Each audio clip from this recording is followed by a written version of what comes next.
to make decisions and laws that will be just and will promote the interests of our people.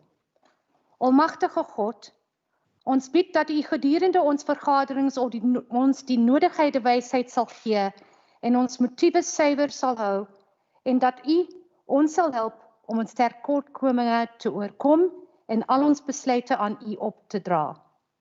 Sikelele ilizwe letu nabantu balo, omesile ukulunga kwipondo letu, nkosi sikelele I Afrika, tina abantwana bayo, kokela inkokeli zayo, yenike ukolo I Afrika. All this we beg in your holy name. Amen. You may be seated.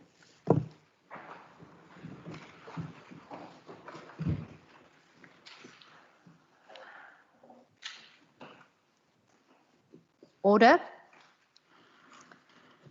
Good afternoon, honourable members and guests, members of the press.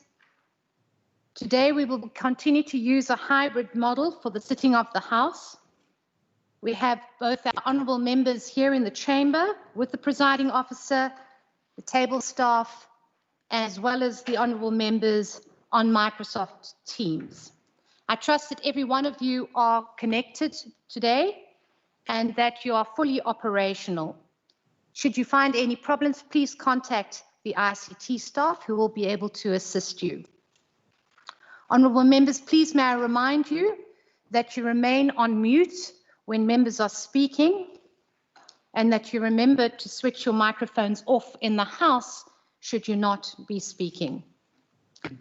For the purpose of this sitting, via this hybrid model, we have for the first time put in language translation services, which are available both in the chamber as per normal and on Microsoft Teams via the respective channels. Honourable members participating in this sitting of the House must please access the language translation services via a second device, such as your cell phones, and if you have earphones available, please use it for the language translation services. By now, the WCPP ICT colleagues should have made contact with all of our members participating in the sitting of the House via Microsoft Teams to assist you with accessing and utilization of the language translation services. As ruled by the presiding officer in the sitting on the House on the 23rd of April 2020, no interjection shall be permitted during the debate. In this regard, I would wish to draw the attention to you on Rule 40 of our standing rules. I will now call on the Chairperson to come and take over from me. Thank you, Chair.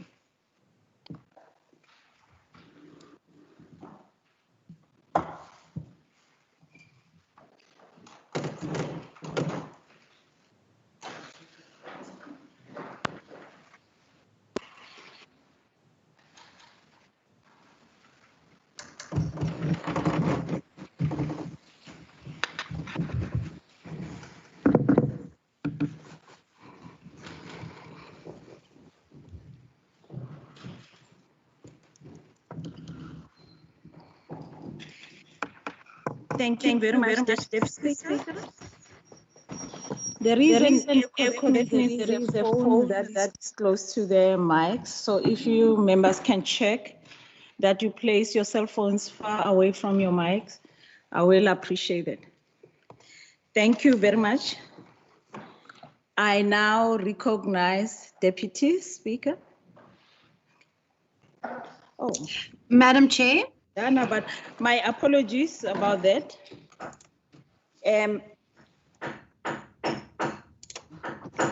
I recognize the Chief Whip. Thank you, Madam Chair. Notwithstanding the provisions of Rule 20, subsection 1, I move that precedence be given to the Speaker's debate. Thank you very much. Are there any objections to the motion being moved without notice?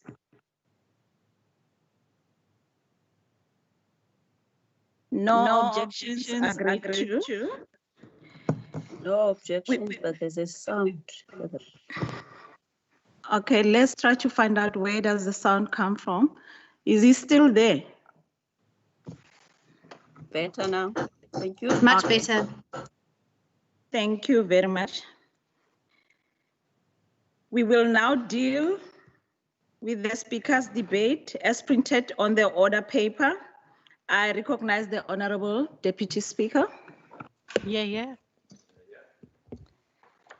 Good afternoon, honourable members. Appearing in a well-worn T-shirt at her home, having just put a small child to bed, Jacinda Ardern sits casually in front of her Facebook Live while her country's citizens tuned in. Her words, she says, are there only to offer guidance, but also to prepare to hunker down. Jacinda is an ordinary woman, but not an ordinary leader. As New Zealand's current Prime Minister, she's hailed as one of the world's best in handling the COVID-19 pandemic. Her regular Facebook Live sessions were helpful, and she always spoke in a warm and simple way. Think of those people who will be in your life consistently over this time and call them your family bubble and act as though you've already had COVID-19 towards those outside of your bubble, she said. Her messaging left no room for confusion. She justified implementing severe policies with practical examples. Avoid playgrounds, she said to the parents, as the virus lives on services for 72 hours. And she always ended her messages with, be kind to one another. The result? The people responded.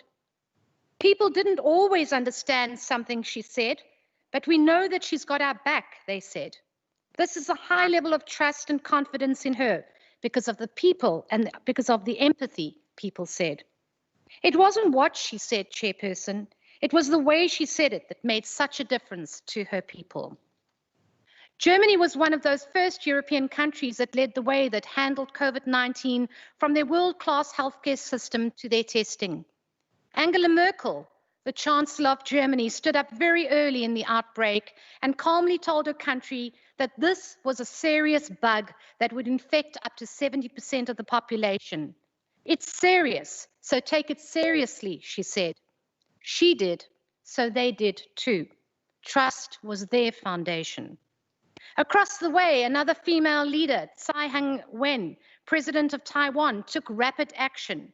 In January of this year, when she saw the first sign of the new illness, President Han Wen introduced 124 new measures to block the spread. She acted when the rest of the world was still waking up. Early intervention paid off, and these measures meant that Taiwan did not even need to order a full nation wide lockdown as a result. She attributes her action from past experiences when the SARS outbreak in 2002 resulted in Taiwan being one of the most affected nations. The aftermath of SARS helped her to prepare for what COVID-19 had coming. So when President Han Wen spoke, the people listened. They trusted her. Denmark's youngest ever Prime Minister, Mette Frederiksen, joins the ranks of female leaders that made headlines during this pandemic. At first, she was accused of overreacting when the news of the virus emerged. When only 8 days after Denmark reported its first case, she restricted gatherings to 1,000 people only. A few days later, she reduced it to 100 and then to 10. Looking back, her overreaction was totally justified. She took to social media and connected to teenagers, warning them about the virus. She too was trusted by her own citizens. And in the same region is Sanna Marin, Prime Minister of Finland, only 34 years old, Finland's youngest ever leader and the second youngest leader in the world. She only came to power in December 2019 and had to clearly think on her feet with the onset of COVID-19. She did what no other Finn had ever done during peacetime. She invoked the Emergency Powers Act to allow for the flow of public funds for healthcare and social welfare. Being a millennial herself, she adopted a unique strategy to reach out to her people by using social influences that was better access to information. She too became trusted by her people. Chairperson, the sentiment for women leaders across the world have been unprecedentedly positive during this pandemic. While women hold only 7% of the world's government leadership roles, their swift action, their empathy and compassion, and their communication style has been exactly what was needed to minimize the impact of this pandemic on the people of their nations. But it wasn't just the soft emotions that put them well ahead of other nations. What was strongly reported on across the globe was their ability to make the hard decisions on one hand, but at the same time, inspire the support of communities on the other. These women leaders have been hailed as voices of reason amid the chaos of this terrible pandemic. It has been now more than ever that we see the impact of great women leaders and how in times of crisis they have come to the forefront in creating a much more effective platform for participation and democracy. And get it when you're talking about good healthcare. They understand the hard decisions that must be taken in order to protect the most vulnerable. As Ellen Sirleaf, former president of Liberia, has said, and I quote, "I don't see any contradiction in being empathetic and compassionate and being a strong leader. That is not weakness, that's strength." Chairperson, today I pay tribute to the women leadership across the world and to the many women in this country we will talk about in this debate here today, who have equally led the way at whatever level, both empathetically and compassionately, but most of all with strength. I thank you. Thank you very much, Deputy Speaker. I now recognize Member Buotha. Honourable Chairperson, Honourable Premier, Honourable Members of the Cabinet, Honourable Members of this House, women. As the sun sets and the curtain is drawn on celebrating yet another Women's Month, the resilience of our women grew even stronger amidst a pandemic and in new, uncharted territory. Chairperson, the women of 1956 handed us the baton, and we have surely done them proud. Women have drawn from all the principles and the resolution of those who have gone before us, and we soldiered on that, drawing upon their strength and example. Chairperson, studies show that during the lockdown, women spent more time on paid and unpaid work than men. Chairperson, these are the moms who had no choice to balance working from home, homeschooling and running errands under the strangest of times. During these last 5 months, our women have given all they had to fight back during the disaster period and endured at all costs as they form the backbone of the front line in the fight against COVID-19. We have seen during this time the highlights of women-led successes and resilience. We saw women being carried by other women and women leading their male counterparts. Chairperson, last night on ENCA, it was reported that more women are joining the police service. This goes to show our ongoing willingness to put our lives before others and grow into the heroes of the day. As Chairperson of the Standing Committee on Education, I want to salute women in the management teams of schools. It is a known fact that the majority of educators are women, and they serve with compassion and go beyond what they are compensated for. Chairperson, I extend my accolades to all our municipalities where our women are wearing the mayoral hats and taking up leadership positions in the council and its structures. They have been tasked with the essence of disaster risk management in our communities.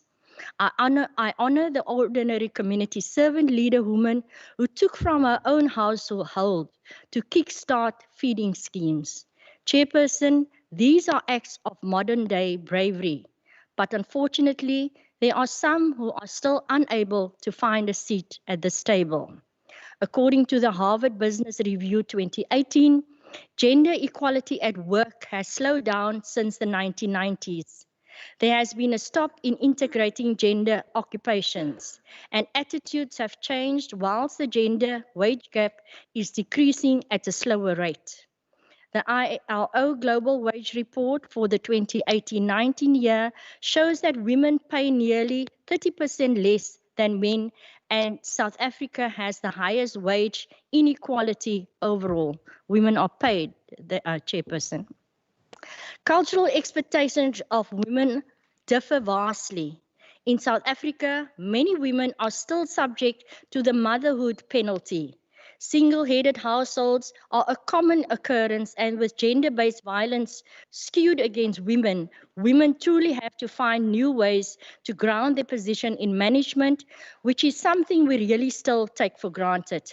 Today still, companies try to get away with avoiding maternity leave payouts. Chairperson, I commend the successes of women against all odds. But I would not do this debate justice without acknowledging the obstacles women still have to overcome. Firstly, I wish to pay tribute to those women who have succumbed to the coronavirus and had left their dear families behind. Chairperson, many of our women's lives changed forever. They have lost their only source of income, their livelihoods. Rural communities had to learn quickly about COVID-19 as the infection rate rapidly grew. These individuals are already at a disadvantage when it comes to opportunities. Therefore, I also pay homage to our rural women who also had to endure a lot in a unique way. Chairperson, I turn my attention to survivors of abuse who had no escape as we were required to stay home, a place where 1 out of 3 women are killed by their intimate partners. The hotline established during the pandemic has unfortunately showed that even more women have been abused at the hands of male partners. Chairperson, my heart goes out to the girl child in South Africa who grows up fearing this reality. It is unacceptable. We are in desperate need of an integrated approach to really stem the tide of violence against women and children. Chairperson, I began by saying how women are claiming their position in management roles, and today I really wish to highlight this resilience despite these extreme adversities. Resilience is, Chairperson, perfectly encapsulated in Afrikaans. The Afrikaans term is veerkragtig. En my losvertaling hiervan, voorsitter, is bounce terug met grasie. English, bounce back with grace. Chairperson, like in 1956, the coronavirus pandemic will be recorded in history. Those women who will come after us will read of how the women of 2020 have taken on COVID-19, that we have done not only in our households, but how they have managed it in their streets and across communities. Women will read this and be encouraged to apply principles or courage, empowerment, and carry the baton of resilience forward. Chairperson, like Betty Midler ends off her song, and I quote, "Just remember in the winter, far beneath the bitter snows, lies the seed that with the sun's love in the spring becomes the rose," close quote. Chairperson, that rose lies within every female resident. We can overcome, we will break boundaries and position ourselves to greater change, free of abuse and with opportunities. Chairperson, I thank you. Thank you very much, Member Buotha. I now recognize Member Van Vogel.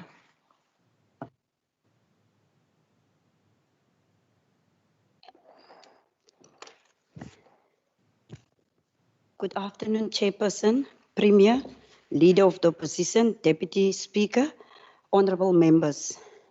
Chairperson, COVID-19 has dealt a fatal blow to many families where women has been left to raise children alone after the passing on of their husbands who were breadwinners. These are women such as Aunt Susanna Plaatjes from Buffeljaars, a small town in Swellendam, who lost her husband due to COVID-19.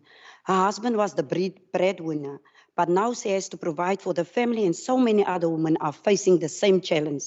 In marginalized communities, the burden of caring for children, the sick and elderly is largely borne by women. During the nationwide lockdown, government containment measures such as school closure and curtailment of various health services placed an extra burden on women and young girls who now had extra duties such as caring for children who are out of school, as well as taking care of their ill family members. Women have an inherent instinct that allows them to care for the needy and those less fortunate than themselves without thinking twice.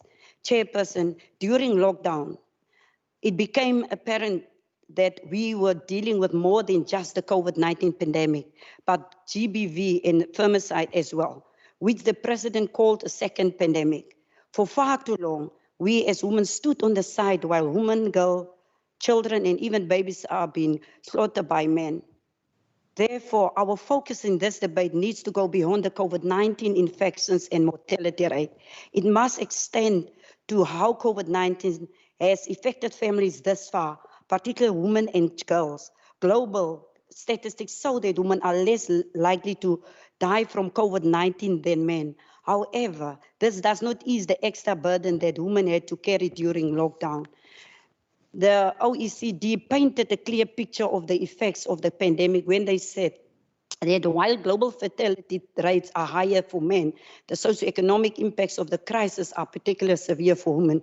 In April, the UN, in its policy brief, had noted that the pandemic is deepening pre-existing inequalities, exposing vulnerabilities in social, political, and economic systems, which are in turn amplifying the impacts of the pandemic. This was the case for women on farms, where the majority of them face a crisis of hunger during nation lockdown since they could not access the two main government sources of livelihood support, namely the UIF COVID-19 temporary employer and employee relief scheme and the social relief support through food parcels.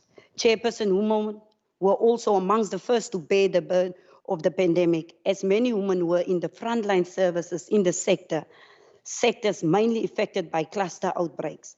These include retail sectors, agriculture, where women were exposed to the danger of the virus as they did not have adequate PPEs and sometimes forced to work in an environment where there was a complete disregard for occupational health and safety. In the healthcare, many women, particularly nurses, were exposed to the virus and some even died in the service of the people. As we reflect on the challenges confronting women during this pandemic, let us salute these fallen heroes and sympathize with the families and families that lost their breadwinners. Speaker or Chairperson, the COVID-19 crisis is a watershed moment for South Africa to rethink the role of women in society and their participation in the economy and the country as a whole. It is time to prioritize gender equality. Let us stop paying lip service to the need to address gender inequalities. Actions speak louder than words. Now is the time to take practical steps to address the disparities exposed by the pandemic. I thank you. Thank you very much, Member Venter-Vogel. I now recognize Member Makamba Boja.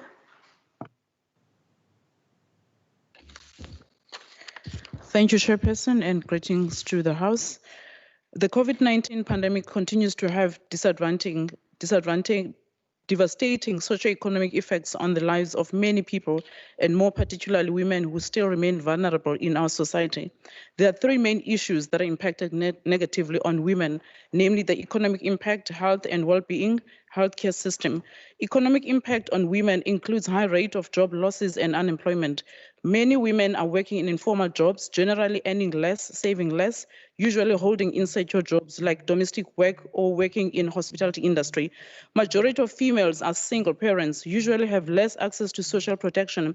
The female-headed households were badly affected by the job cuts and lockdown. According to the United States Nations 2020, 740 million women globally work in informal, and that women are paid less than men in many industries. With the pandemic, more than 1.5 billion children were not going to schools due to the schools closure, and many would lead to early marriages and higher rate of pregnancy that would also increase the burden of social grants.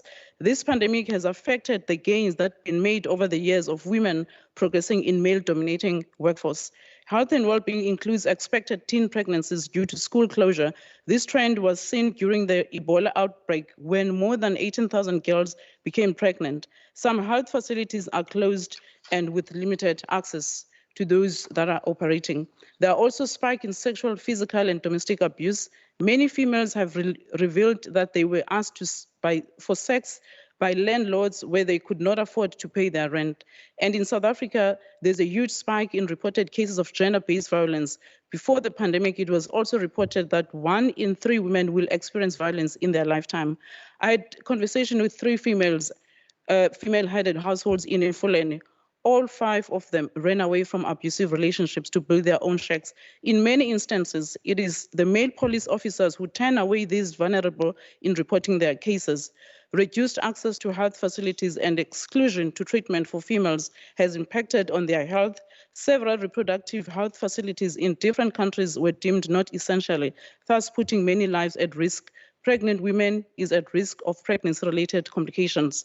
In conclusion, Chairperson, the COVID-19 pandemic disaster is a disaster for everyone, particularly the females. Although the lockdown was necessary to save people's lives, it had a negative impact on women, reversing their gains that have been made over the years. Female-headed households suffered, especially those that lost their jobs. There was also an increased land occupation during lockdown, with more than 70% of the occupation being females. Most of them reported that they were running away from the abuse. I thank you, Chairperson. Thank you very much, Member. I now recognize Minister Murray. Thank you, Chairperson. Today, we are addressing the challenges confronting women during the COVID-19 pandemic.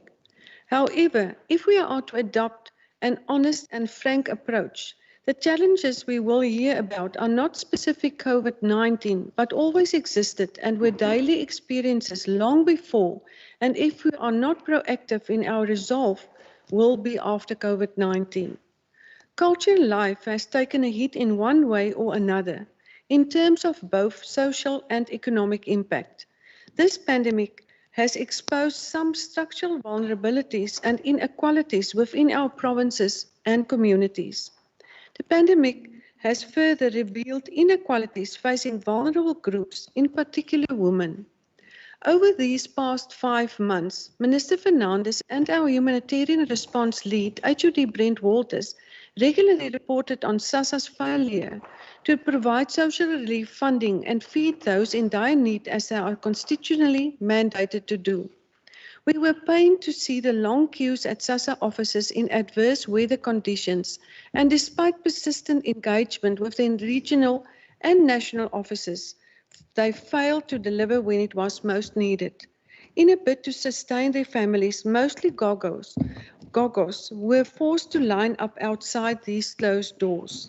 Mostly girl children braved the cold and stigma to stand in line to receive a warm meal from compassionate community leaders. Gender-based violence escalated, and why no justice has been served for the many slain victims of the scores remains a burning question and concern.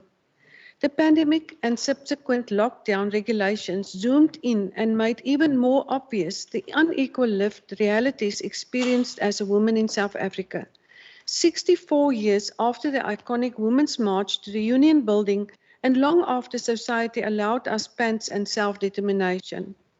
While despondence in national policies and political will spike, we are in an opportune position to advance the agenda for women and strike while the proverbial iron is hot, to disrupt the institutional, structural and societal patriarchy still oppressing us as women today. During Women's Month, I had a few virtual engagements with women in sport stakeholders, as we do, to discuss our very debate topic today. In one such Netball South Africa dialogue with all 9 provinces and the National Deputy Minister, all of whom are women ministers, in attendance, my provincial colleagues and friends to many in the opposition benches today shared personal accounts of how structural patriarchy has prohibited many a woman from executive level or deserved jobs and significant roles in sport based solely on the fact they are women. High-ranking positions of key importance are secured for men, hence the masculine collective, the fraternity.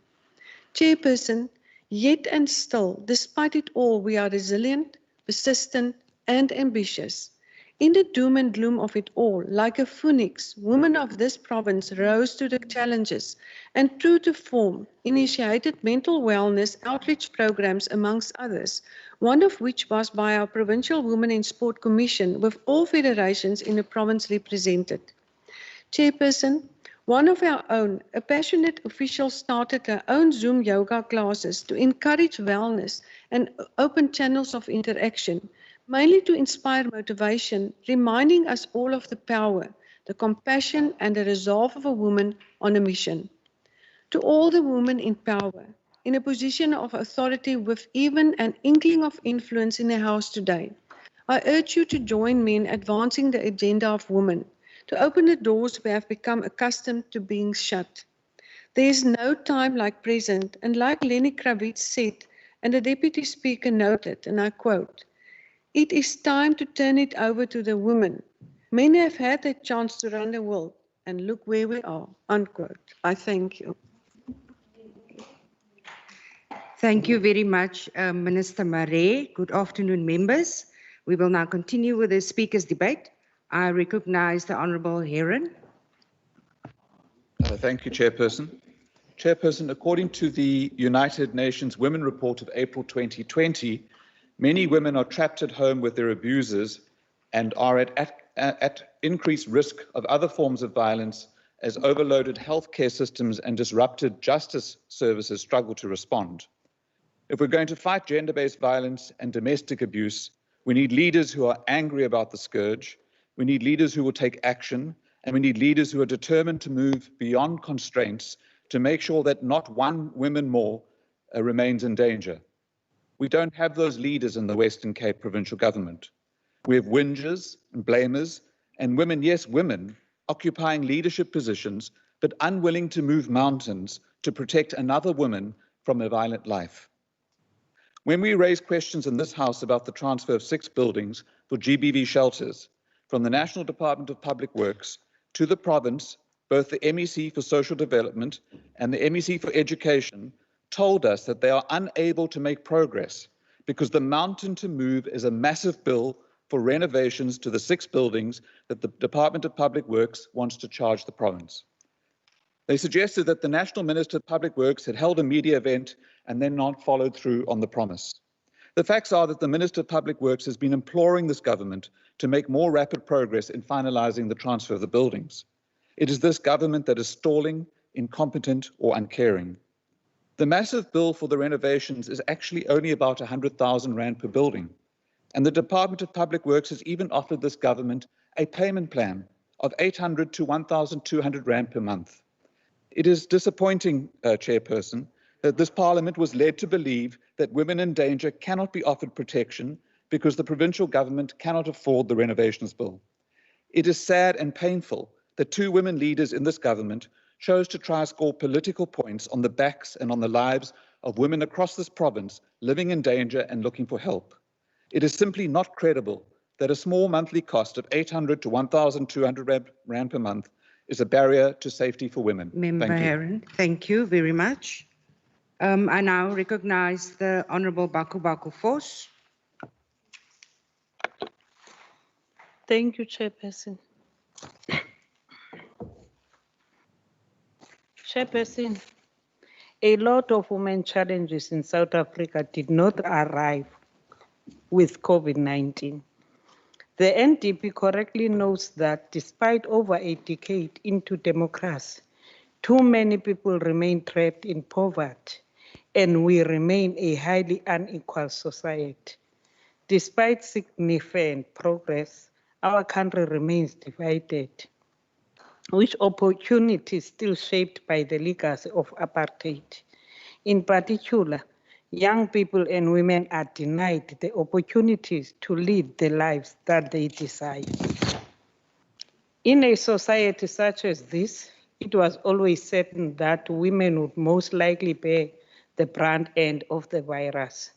One example is the increased cases of gender-based violence.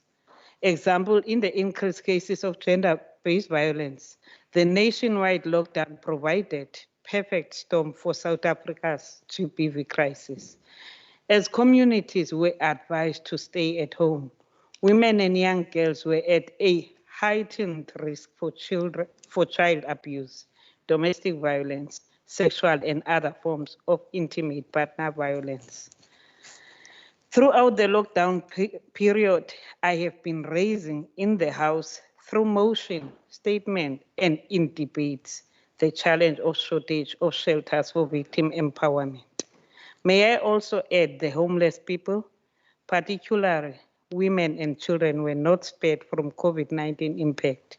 The worst impact on this group included infringement on their dignity, as showed by ridiculous fines issued by municipalities, and the inhuman conditions they were exposed to in the Strandfontein concentration camp, which exposed some to danger of sexual violence. It is a well-known fact that while disease outbreaks such as COVID-19 and Ebola negatively impact on health of all people, women are disproportionately affected, as some measures taken by government leave them vulnerable to make factors. One example is that the curtailment of health services put more women at risk of unplanned and unwanted pregnancies, as imported services such as abortion care and contraceptives. The closure of schools during lockdown left many young girls with no access to the much needed sanitary towels, which they normally accessed at school through the Sanitary Dignity Project. In the Western Cape, budget for this all-imported project was cut, and the sanitary towels are kept in storerooms. Moreover, schools provide a safe environment for many children, particularly young girls. They are protected from various abuses and certain behaviors. Losing the protection had long-lasting implications, including teenage pregnancies. In many families in the past, there were rigid disciplinary practices, such as if one falls pregnant, then she had to drop out of school to take care of the child, which resulted in high school dropout rate. This contributed to the gender inequalities we experience today. Another challenge that will hit us in the long run is children who will suffer from malnutrition and other challenges as a result of control measures that resulted in fewer visits to healthcare facilities for maternal health services. The outbreak of COVID-19 compels the government to commit itself to put measures in place to end gender-based violence inequalities and to end gender-based violence at all. We are reiterate the calls for government to put measures in place to end GBV, including that perpetrators are remanded in prison without possibility paroles.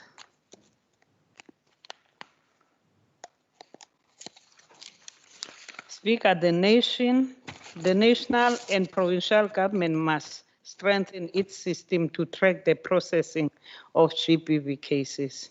While Western Cape has court watching briefs intended for this purpose, it is disappointing for note that they are not monitoring cases that involve provincial government employees. The case of Provincial Treasurer Office, which has been postponed more than 13 times, is the case in point. I thank you. Thank you very much, Member Baku Force. I now recognize the Honorable Maseko. Thank you very much, Chairperson, Honorable Speaker, Deputy Speaker, Honorable Premier, Ministers, and Honorable Members. The COVID-19 pandemic represents a dreadful threat to all in our society, but we must acknowledge the dire threat to women from the second pandemic of job losses, negative economic growth, and spiraling public debt, which will impact on the delivery of social services. In this second pandemic, it is women who will be and are hardest hit by the economic crisis. This in turn will have a significant impact on our society, given the number of female-headed households and the effect this will have on families and children. Out of the estimated 3 million who have lost their jobs just from the first phase of lockdown, 2 million of those are women. Women face a double disadvantage, as they were already amongst the most disadvantaged in the labor market, are now severely and disproportionately targeted by the economic ripple effects of COVID-19. The majority of such women are persons of color, further demonstrating that we as a nation have a long way to go in eradicating the legacy of apartheid. Ours is an ongoing fight to achieve a full set of economic opportunities and emancipation of Black women in particular. Nevertheless, Chairperson, COVID-19 has forced societies and governments the world over to embrace a new kind of normal. As a result, we are in a position to reimagine our economic systems, adapt social support mechanisms, and rethink afresh how we approach the role of government in partnership with civil society and the private sector. In short, we have a chance to make amends and make a new chapter and turn a new chapter. What this will require, however, is the voice of women to be heard, seen, appreciated, and for their voices to carry substantive weight. We need to be intentional about elevating our women to positions of power, not merely as tokens for the appeasement of patriarchal box-ticking exercises. The absence of women from the boardroom table means that for centuries, our ideas have been sold short or suppressed altogether. This is not only of disadvantage to women, but to men as well, who stand to benefit from the leadership, ingenuity, and innovation of women. Moving forward, Chairperson, we must realize that the job losses faced thus far may well be amongst only the first wave of direct job losses from sectors such as hospitality and tourism. These sectors in particular employ far more women than men and will require objective, consistent regulations if we are to prevent further hemorrhaging of jobs. Through targeted interventions, much like our hotspot approach for the health pandemic, and support to industries in safely reopening the economy, we can get the wheels of economic growth in motion. The recent launch of our We Are Open domestic tourism campaign last week, combined with the awarding of the World Travel and Tourism Council safety stamp, is an indication that the Western Cape is dedicated to supporting these sectors and the thousands of women who work in them. Last week, Black women in the South African wine industry marched to the parliament to protest against the economic exclusion of their businesses during the development of a national wine industry strategy. Indeed, their very presence and entrepreneurial spirit is a reminder of the resilience and ingenuity of the women of this country. Even in the face of economic hardships, we improvise, develop, and match the challenges of our times head-on. Through government cooperation across all spheres and strategic allocations of resources and partnerships, we can grow new markets, develop existing ones, and craft niches to meet the demands of the day. In the ECD sector, which is almost entirely run and owned by women, many ECDs are unable to reopen without financial support. Mothers, especially single mothers, depend on their local ECDs to care for their children while they are away at work. Without this essential service, women will be left with the impossible choice of caring for their children or working to feed them. With the impact on government's ability to provide social services from the second pandemic, we need to ensure greater support for female entrepreneurs in this sector or face even greater social and economic consequences. The Western Cape has, however, already reallocated over 10 million rand worth of funding to the sector and provided protocols and training for safe reopening. Not only will we seek to grow the ECDs as job generators, but also ensure that our children are provided with safety and educational nurturing whilst parents return to work. This is an investment for our current economic standing, but also that of the next generation, one already set to be strapped by debt. The terrible economic uncertainty of this second pandemic will continue to impact women for more than men. It will continue to impact women far more than men, and therefore now more than ever, we must step up as a collective and say no to discrimination, no to sexual harassment in the workplace, and no to unequal pay for women. Women are the backbone of our society and our economy and must be treated as such. Finally, Chair, a message to the strong women of this House and all in the province, in the words of Maya Angelou. Open quote, each time a woman stands up for herself without knowing it possibly, without claiming it, she stands up for all women, close quote. This is a reminder that we are in this together, irrespective of our differences.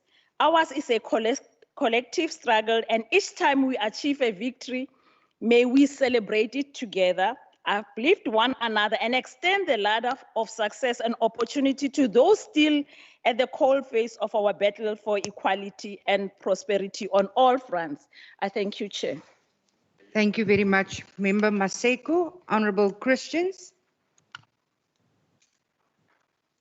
Thank you, Chairperson. Lucinda Evans and Caroline Peters said, and I quote, "In South Africa, we are more at risk being raped and killed than contracting COVID-19. We have a government who does not care about our lives. We have a government who is not able to protect our bodies," end quote. Another mother said, and I quote, "We had suffered severely under COVID-19 with no income. My husband is too proud to ask for help. I will steal in order to see that my 2 children do not go to bed hungry," end quote. Chairperson, this is the harsh reality that some of the people are facing in the Western Cape. The Western Cape government will have to roll out more innovative plans to assist the people of the Western Cape, especially our women who has lost their jobs, who ran their households in order to endure this hardship. Then I spoke to a lady and she said it was difficult under lockdown to escape her abusers.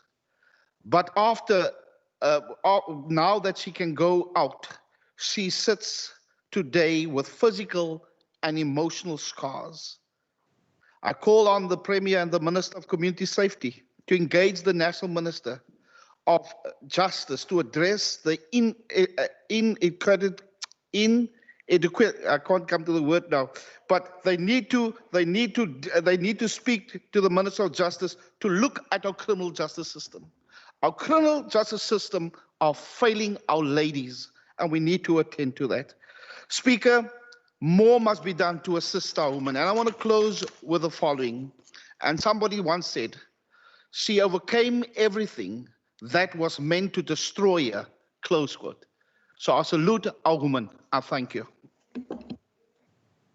Thank you very much, Honourable Christians. I now recognize Honourable Marais. Speaker, cultures in South Africa that discriminate against women, impairing their dignity or denying them equality should be investigated. There are cultures within South Africa that treats women and children like consumable goods or disposable efforts offering free sex. I have frequently warned in this House that domestic abuse against women will increase during the lockdown, and I have been proven to be correct. Under the lockdown period, domestic violence has worsened. No woman deserves to be removed from the safety of their homes as a result of reporting abuse by a partner or a spouse, possibly hoping to bring his lost lappy home. Remove the abuser and replace them in a facility for abusers. They should be named, they should be shamed. The Western Cape government should propose recommending the removal of abusers instead of building more shelters for their victims. Women's financial dependency on abusive husbands should be investigated and addressed too. We need projects that will empower women to become financially independent. Men who abuse, rape, and murder our women should never be allowed bail or parole. These men, especially repeat offenders, should be kept locked up and, where possible, be subjected to continuous legal monitoring. We need to protect the foundation of our nation, our women, for without them there can be no hope for a better South Africa. We are killing future Helen Suzmans. We are killing Tuli Madoncellas, Margaret Thatchers, Sophia Fosters, and Sissy Goulds.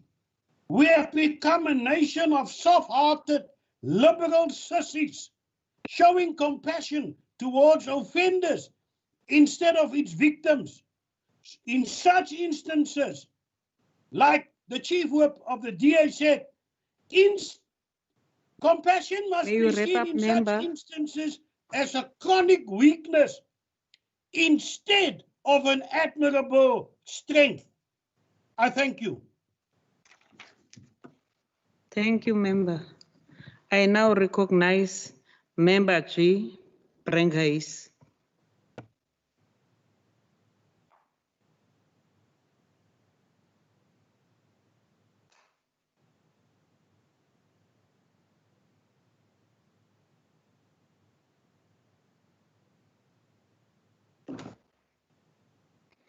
Member Brenghuis, are you in the house?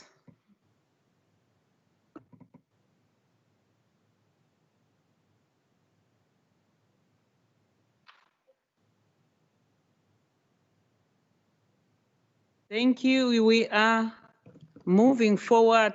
I now recognize Member A. Barnes.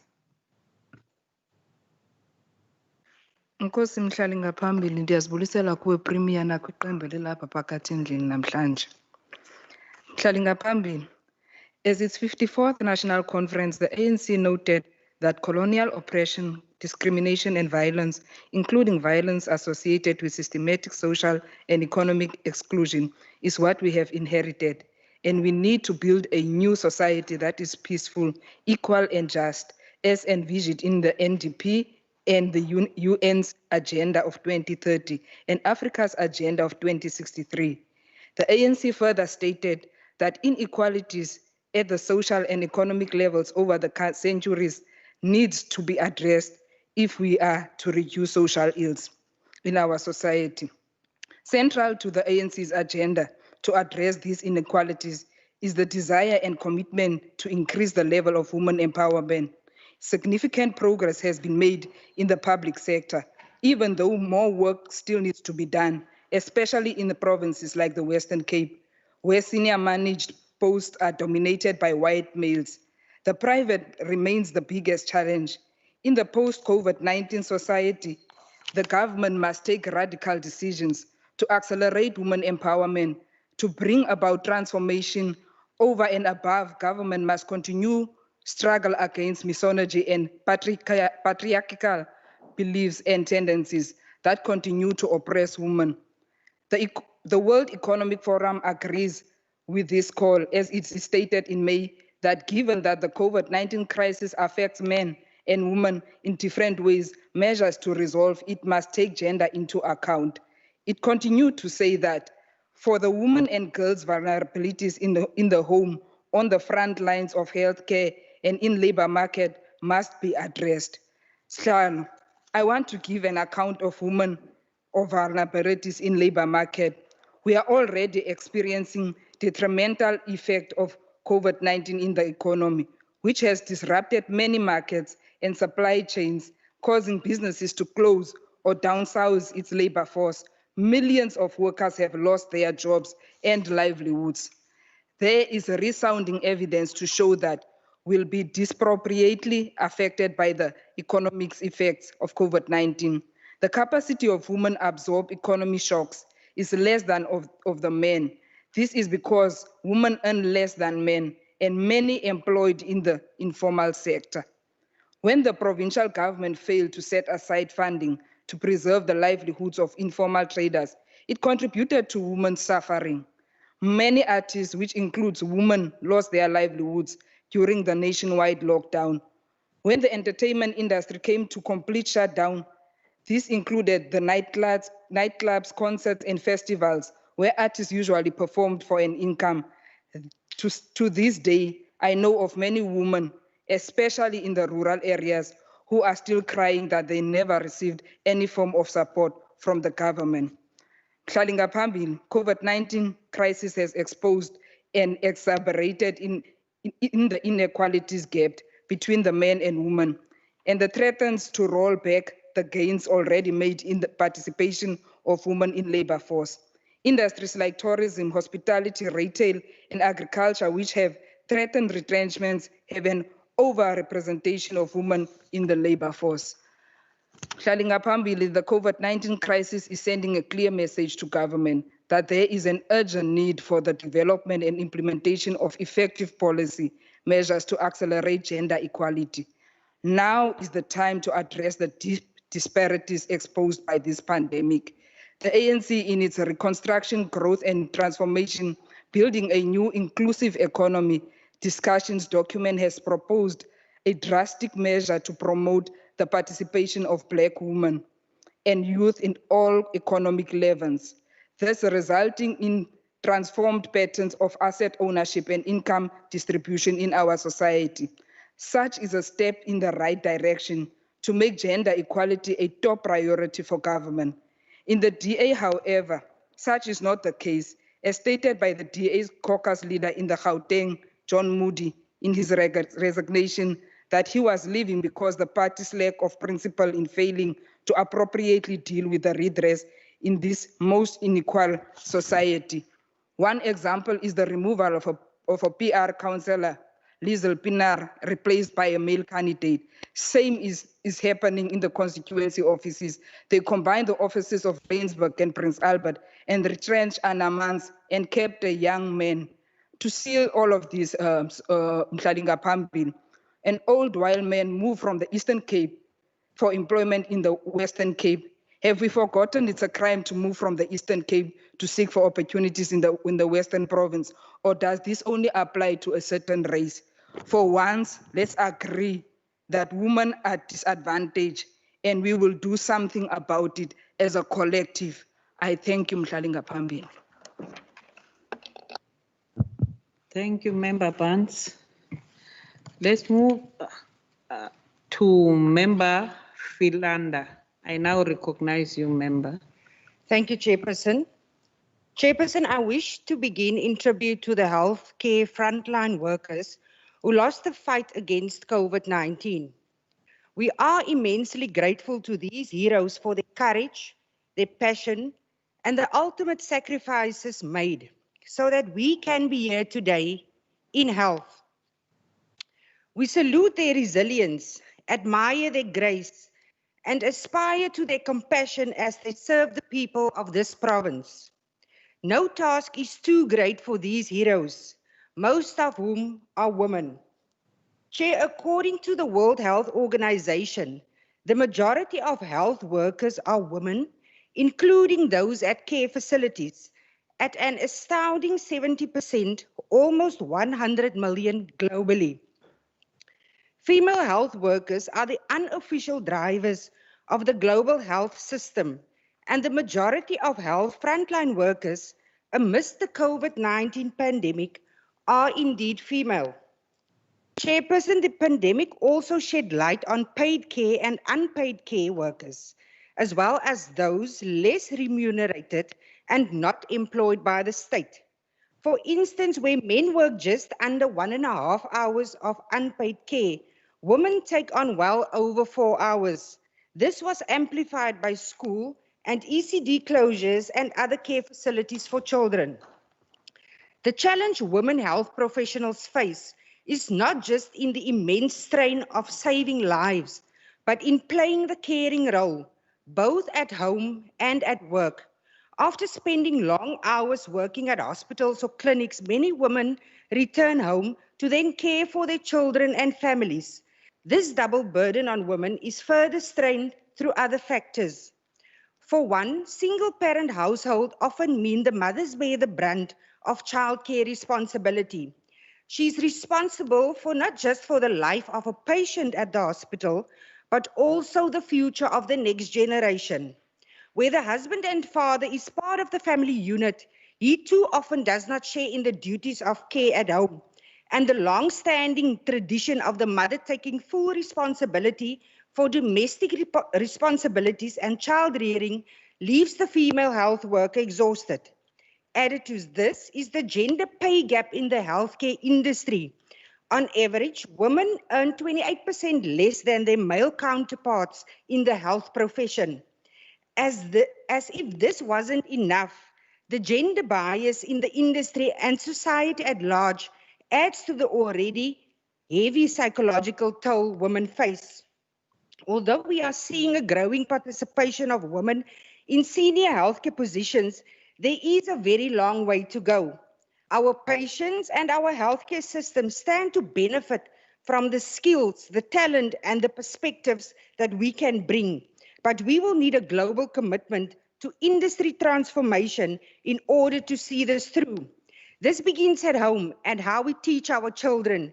If we perpetuate the assumption that a nurse is a woman and a doctor is a man, we only serve to fuel gender occupational segregation, already so rampant across all industries for that matter. How we talk impacts how we think, and how we think shapes the structure of our society. Chairperson, the reality is that COVID-19 exposed the patriarchal underbelly of not just the whole societies, but the systems and structures that underpin healthcare industries. In some of the worst instances, we have seen women suffer a lack of access to medical health care or diversion of resources away from reproductive health to bolster the COVID-19 response. In various parts of the developing world, we saw a decline in the availability of and access to sexual, neonatal, and family planning medical resources. Chairperson, whilst many were isolating at home, it is these very women that were returning to work under severe stress and fear for contracting the virus and possibly transmitting it to their families. The stigma attached is also documented as researchers note that the isolation at home still the fear remains for contracting the virus. This feeds into the pre-existing disproportionate levels of psychosocial trauma that women endure. Yet, Chairperson, in the face of this all, women have stepped up and stepped in. In the face of gender bias, the woman physician serves. In the face of discrimination, the woman doctor saves lives. In the face of blatant sexual harassment, the woman nurse cares. In the face of domestic violence, the woman specialist operates. In the face of unending hours and exhaustion, the woman virologist breaks new ground. A woman's place, Chair, is not in the kitchen. It is in the laboratory. It's in the operating theatre. It's in the hospital halls and corridors. It's at the healthcare boardroom table. It's at the cabinet meeting. Chairperson, while COVID-19 has exposed the wounds of sexism and discrimination anew, it has also proven once more that in the face of adversity, we as women gain new strength with each challenge and will instinctively and tirelessly save lives. Humanity owes a priceless debt to the woman healthcare worker. I thank you, Chairperson. Thank you, Honorable Philander. I now recognize Minister B. Schaefer. Deputy Speaker B. Schaefer. Thank you, Chairperson. Thank you, honourable members and ladies of this Parliament for contributing towards such an important debate. While we talk about feeding schemes and gender wage gaps, maternity issues, success of women is still there against all odds. And you're right, Member Windvogel, that this is a much deeper issue that must be looked at post-COVID-19, that unfortunately within this space, inequality is still a massive issue, particularly after COVID-19. And that, Member Makamba Board Chair, that healthcare, the economy and well-being are key areas where women and young girls are being affected. And I just recently saw the 2020 Sustainable Development Goals report, which has indicated that there is an unprecedented crisis looming and that the world's poorest and most vulnerable affected in particularly are those women after COVID-19, and that in particular disruption to health and vaccination services and limited access to diet and nutrition have the potential to cause hundreds of thousands of additional under 5 age deaths and tens of thousands of additional maternal deaths in 2020. This is not just a phenomenon that happens here, but it really is a challenge that the whole world finds itself. Member Heron, it's a pity that you are now creating a blame game of failure in this province. I think gender-based violence is endemic at all levels of our society. It doesn't sit in one hotspot or one area at all. If it was, it would be much easier to handle. So the questions we must be asking ourselves is, how do we pick up the pieces, especially in our country and our communities post-COVID-19? How do we as women help raise healthy, balanced boys that grow into healthy, stable, well-balanced men? And how do we instill good character skills that pay off for future generations of women in this country? I know that Honourable Barnes also touched on that, and Honourable Philander, you're so correct. How we must talk, how we talk, thinks and think shapes our patriarchal society. But honourable members, I think that South Africa still has a long way to go. Our socioeconomic and gender-based violence challenges, particularly felt on women, cannot improve until we take a hard line in the courts, as been mentioned by Honourable Murray, and where we have a whole of society approach where everybody is involved. While it takes a village to feed your child, it equally, and the question really is to us as women, is how do we get that village to protect our gogos, our mothers, our sisters, and our daughters, and to be able to empower them with skills and opportunities so that they no longer have to remain victims of abuse. I thank you. Thank you very much. Thank you, Deputy Speaker. That concludes the Speaker's debate.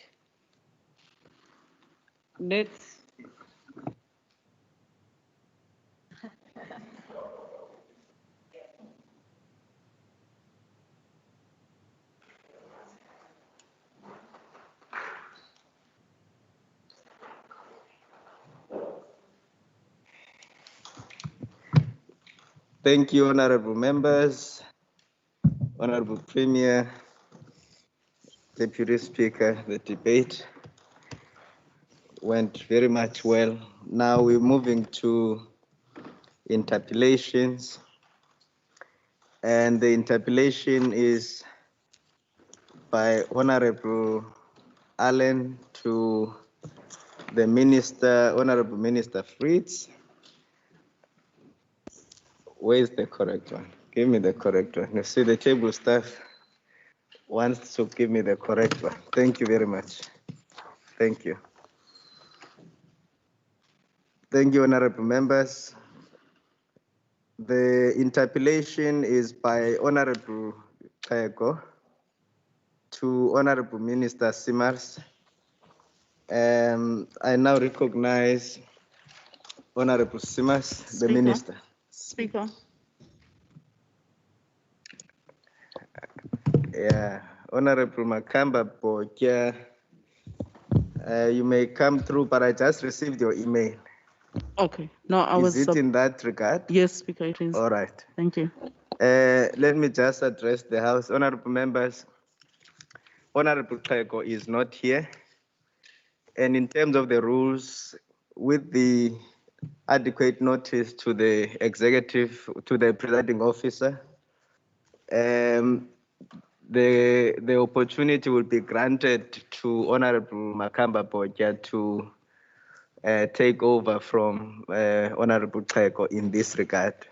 So may we then give an opportunity to Honorable Makamba Boja, who is going to speak in response to every slot by the Honorable Minister. Point of order, Mr. Speaker. Speaker, according to, I had a conversation with the Chief Whip, and according to some rules, the interpellation had to be taken to the next sitting in his absence. Thank you. Thank you, Honorable Makamba Boja. Well, that is with reference to the motions, right? No, Later Mr. Speaker. All right. Mr. Speaker. Thank you, Honorable Makamba Boja. Honorable Chief Whip, before I recognize you, there are at least 2 emails from Honorable Makamba Boja. I thought she was talking to another one. So let me apologize for that. I recognize you, Chief Whip. Thank you, Mr. Speaker. The rules require, under Rule 198, that the interpellant must respond to the reply in the speech.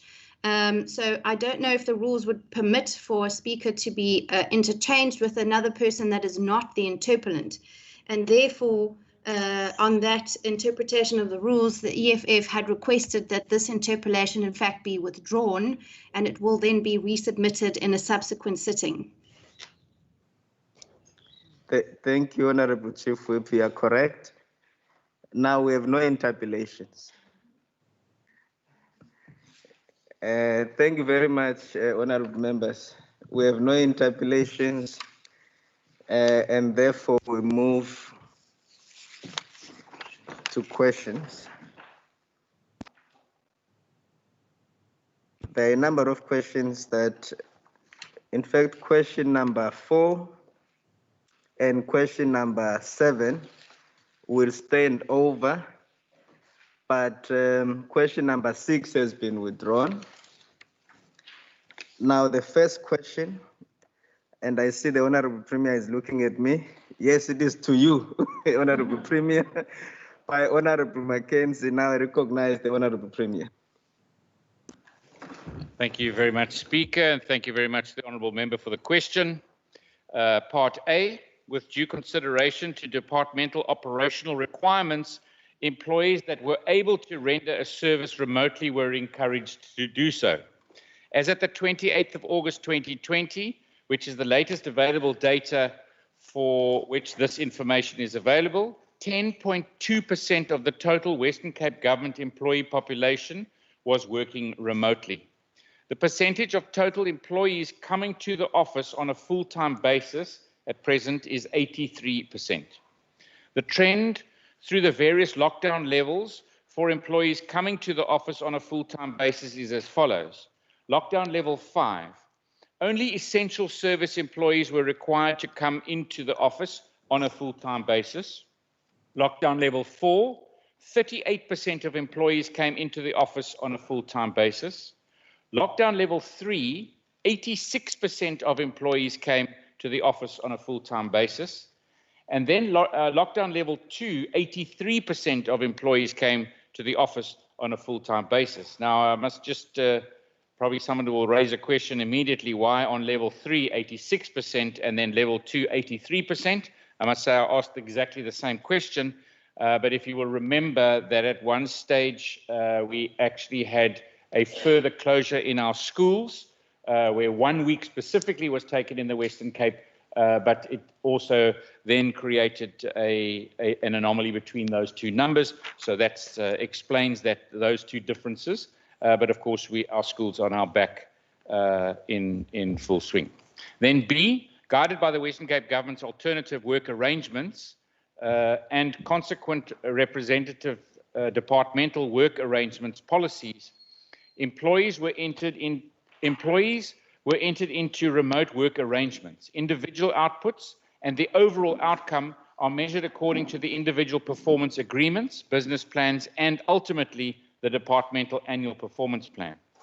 C, the Department of the Premier's Cape Access Centres were closed from mid-March and are still in the process of reopening as respective host facilities, venues, and reopen as we manage through making sure that vulnerable staff are still protected.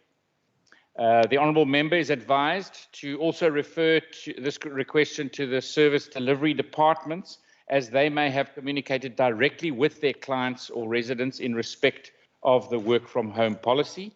And then D, or the last part, the transversal communiques to all Western Cape Department staff were published in the Western Cape Government's internal intranet, MyGov, for all staff to access. In addition, various other platforms are utilized for communication to staff, such as departmental newsletters, the MS Teams groups, WhatsApps groups, emails and correspondence. And for example, the DG sends a regular staff newsletter and has been increasing those frequencies during this period of lockdown. Thank you, Speaker.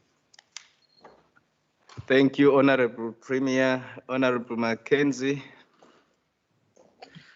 Thank you, Honourable Speaker, and thank you for the answer, Premier. Premier, can you share with us how has this been received by the employees in the department, and similarly, has there been data or funding been made available to these individuals that work from home? Thank you.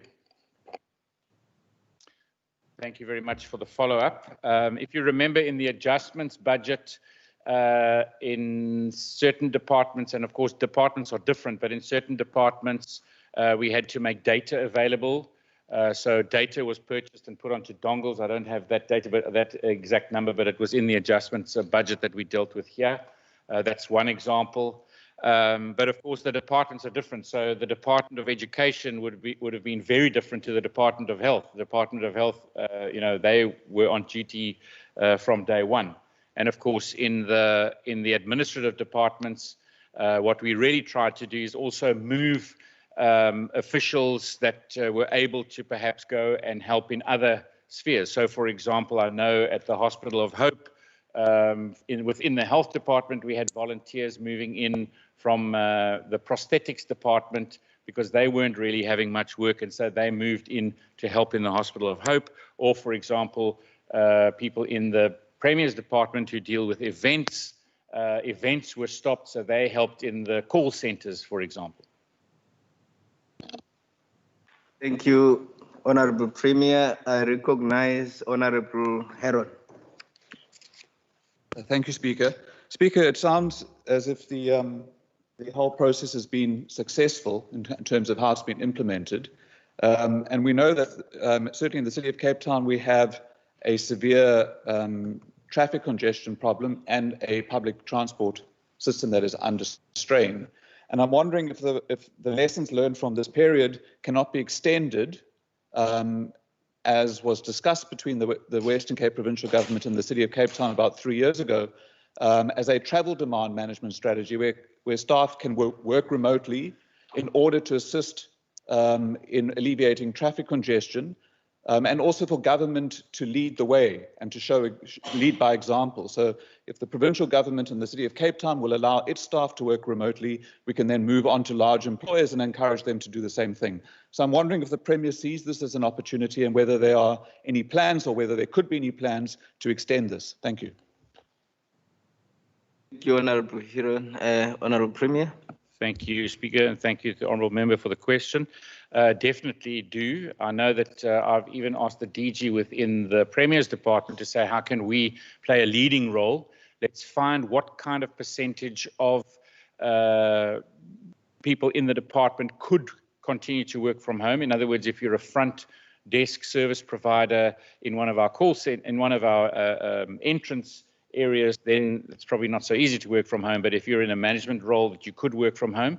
So we're busy working out how can we still get together, perhaps at a later time on a Monday morning, where you bring the team together, but then the rest of the time they would work from home. So you would have sort of face-to-face management, but you would also have a percentage working from home, which is the kind of idea that you were talking about. Because if we can get 10 or 20%, it will definitely have a reduction in congestion, or even if we started to shift hours when you do come into the city. That's the first point. I think there are obviously also numbers, when I was looking at these numbers and in the reporting, that you almost feel that there's a lot of people coming to work, but you don't feel it when you're in the city centre. Because if you speak to businesses in the city centre, there might be congestion in the mornings, but the city centre is still dead because there's lots of office space that is dead. And it's about trying to find that balance between the two.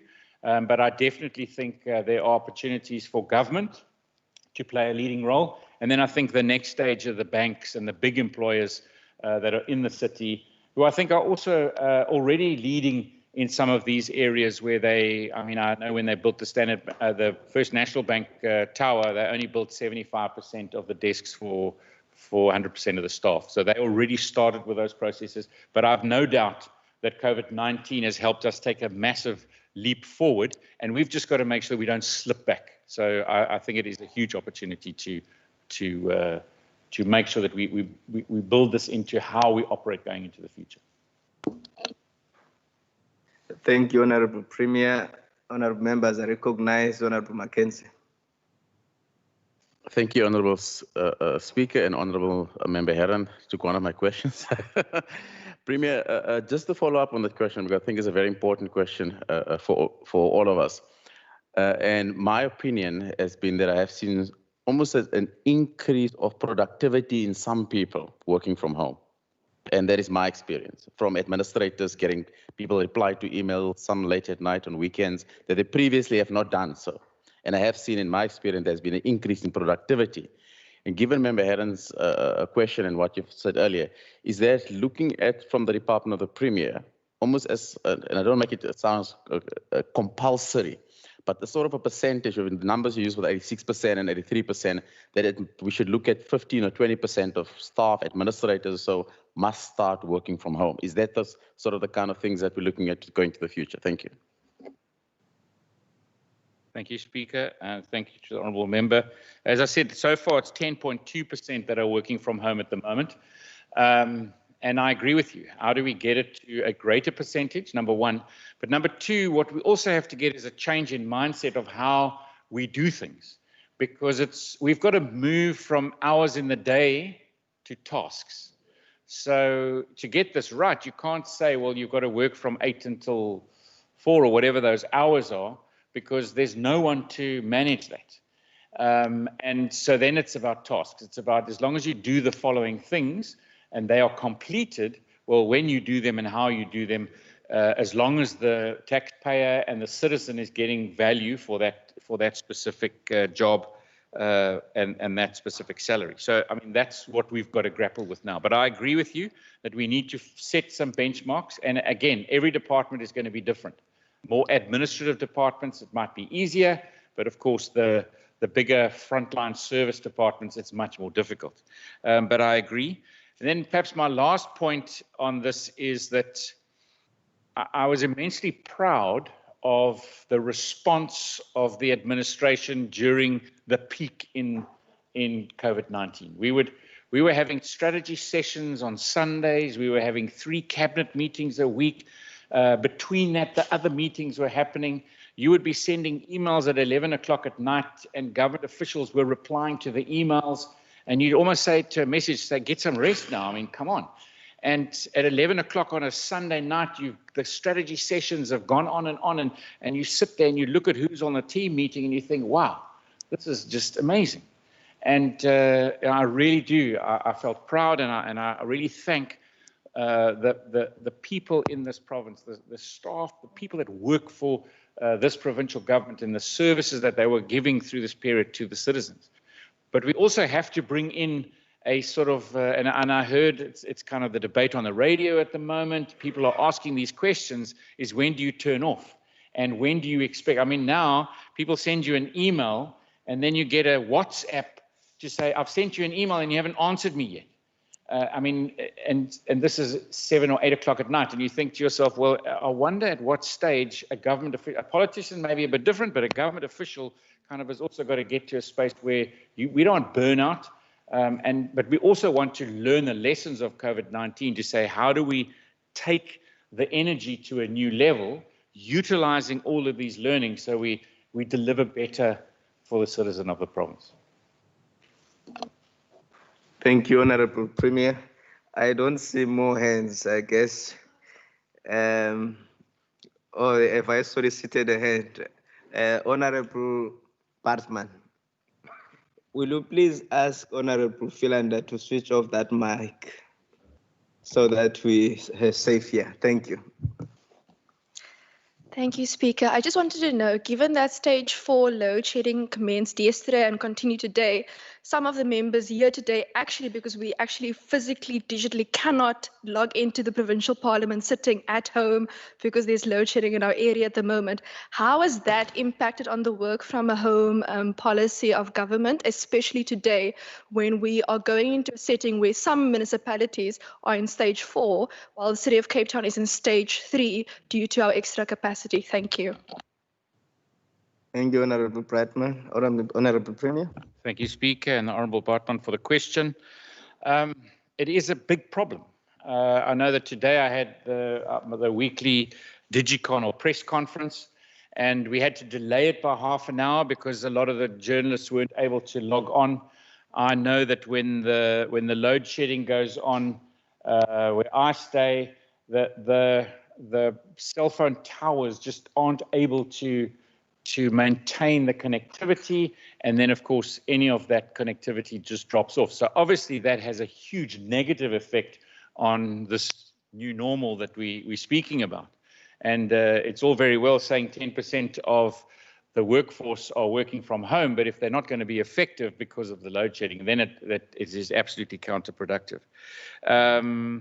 So yes, it is a big issue. I know that a lot of the discussion with the cell phone people was how to find new ways. I mean, they were also having their battery systems stolen, trying to find new ways which enables them to keep signal going. But of course, stage 4 load shedding is also massively detrimental, not only to the ability of Parliament to work or government to work remotely. I mean, the impact on our economy is just devastating. We had a session yesterday where we are in the recovery discussions as a Bosporat, as cabinet. And so what we did is we asked a few business leaders or business people to come and tell us about their situation. And it's interesting. So especially people setting up their businesses from home and the impact that they are having now, the impact that load shedding is having on them. And it's devastating. It really is devastating to businesses.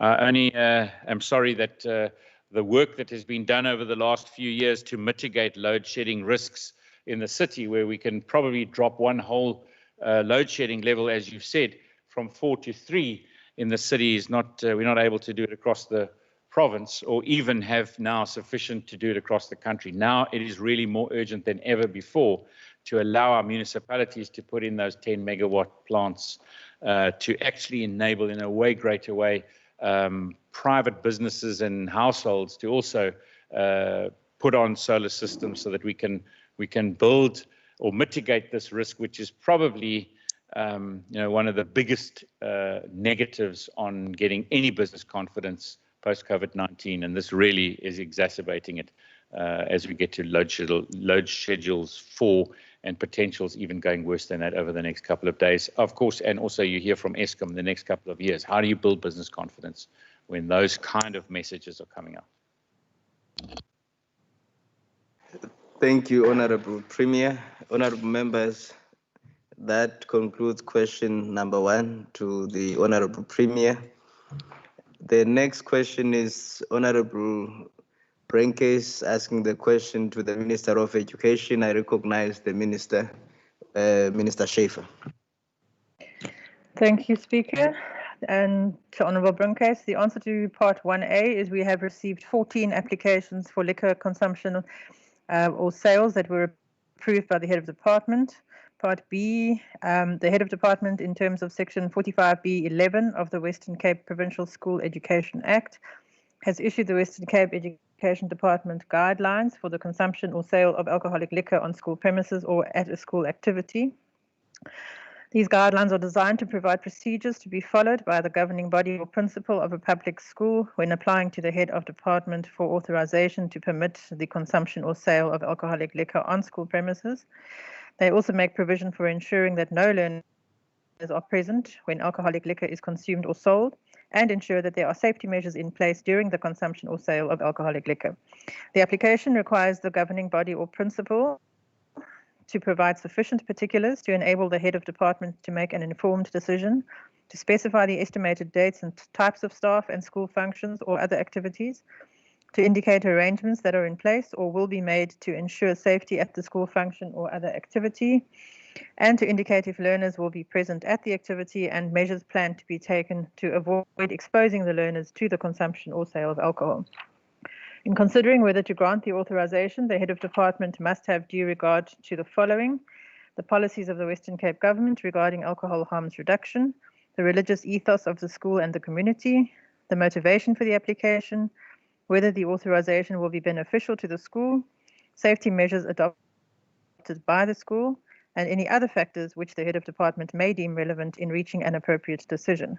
The HOD may refuse or may grant the authorization applied for by the governing body or principal, unless the authorization granted by the HOD is limited to a particular event or events, or to a stipulated time frame through the conditions imposed with the authorization. The authorization will remain valid for one specific academic year. A school must apply annually, indicating the relevant events or school activities. These planned events and activities must be communicated when the governing body prepares the budget for consideration and approval.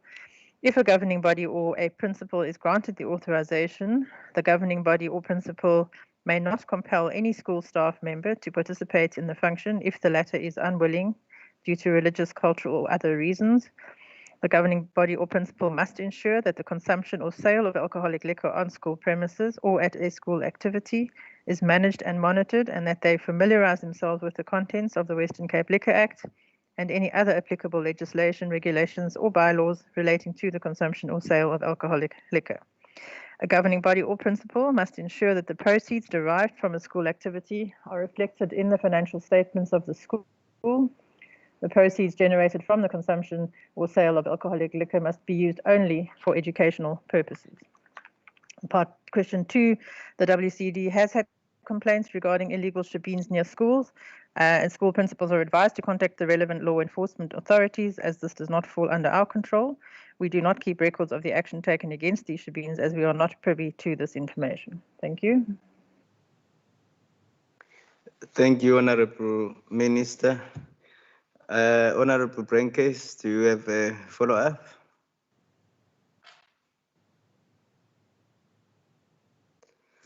Thank you, Honourable Brinkes. I now recognize Honourable Wced. Thank you very much, Speaker, and thank you to the Minister for the response.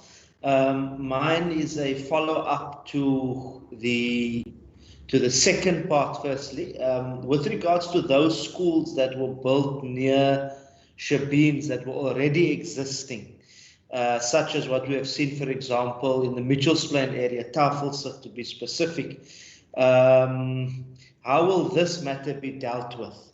Then with regards to part 1, given the low numbers of schools that have applied to sell alcohol, what does the Minister think could be the possible reasons for that? Thank you. Thank you, Honourable Wced. Honourable Minister. Thank you, Speaker. I think that was 2 questions, but Honourable Side, as far as schools that are already existing, I can't answer completely. I think that's quite a technical legal issue, but if schools are already present, then usually that would be a ground for objecting to the granting of a liquor license. But it is also quite difficult, to take away people's existing rights, which is problematic. I do, however, have a concern in that we have recently had a new license near one of our schools that has been applied for, to which we did object. And our objection was not upheld by the Liquor Authority. And that was a concern. And I think if I recall correctly, we even appealed against it and did not win that appeal. So it's not an easy issue at all, but we do object where we can. Obviously, I can't speculate on issues about what schools do and don't do at all. I think this is also still quite a new procedure. So perhaps they still haven't quite got into it yet. But that's also fine. You know, people were saying we were going to do it on a wholesale basis, which just shows that's not the case. Thank you.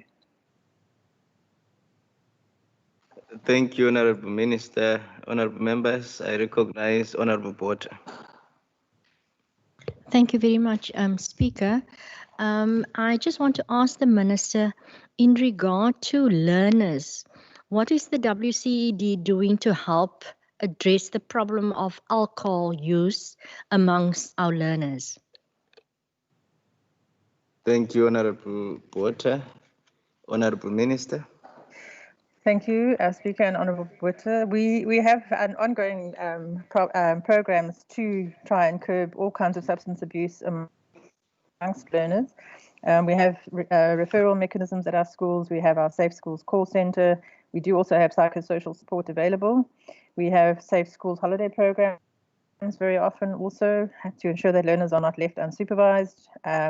We have our Transform to Perform strategy where we are focusing on different values.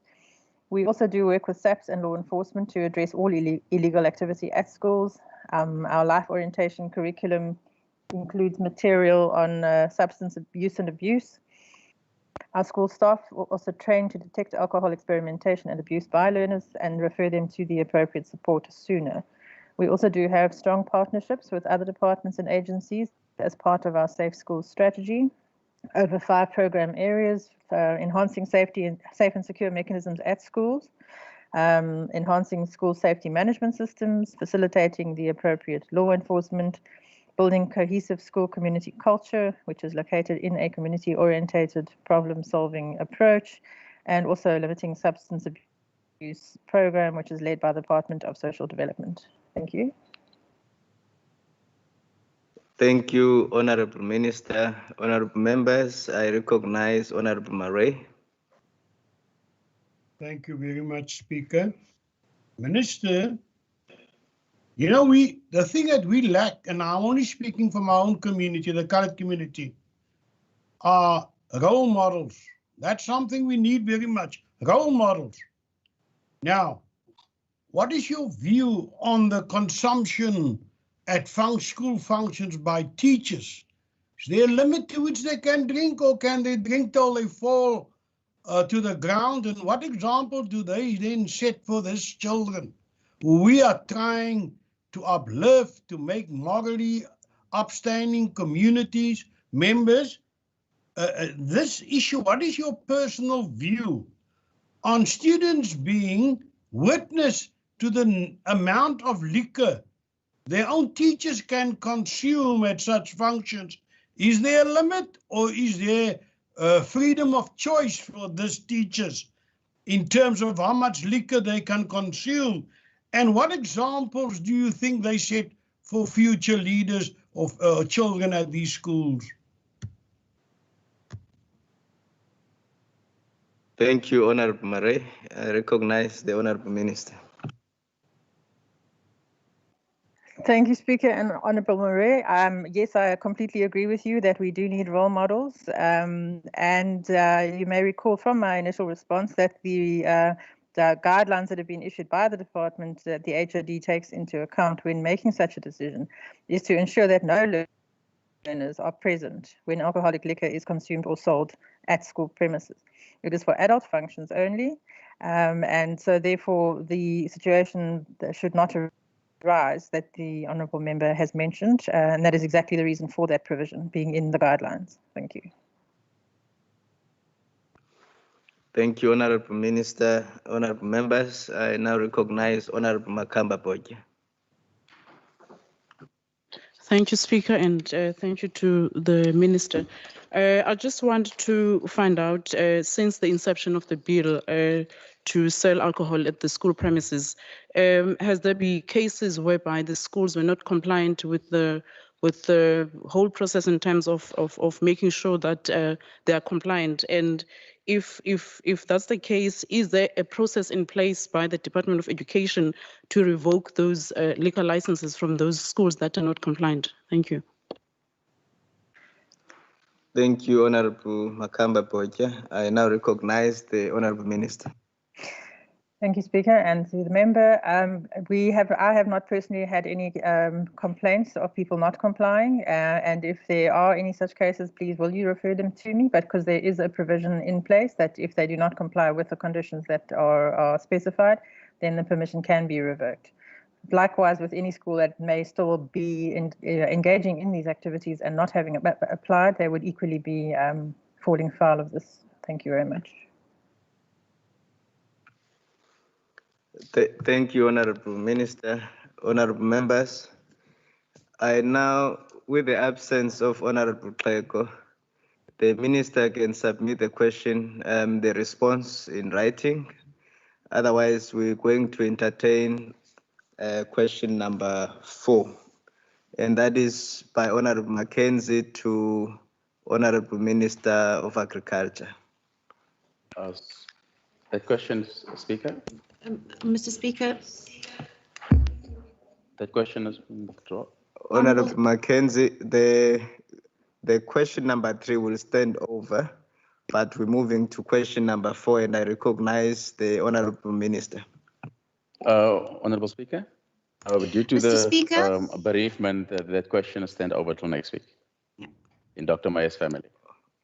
Thank you, Honorable Mackenzie. I already indicated, now it's my own omission. We have question number 5. Honorable the Chief Whip. Thank you, Mr. Speaker. I just wanted to reiterate that the Honourable Minister Mayor had tendered an apology for today's sitting. Yes, thank you, Honorable Chief Whip. For the record, Honorable members, question number 4 and question number 6 will both stand over as well as question number 3. Are we all on the same page? All right, thank you. Now I recognize Honorable Minister of Health, Honorable Minister Mbombo.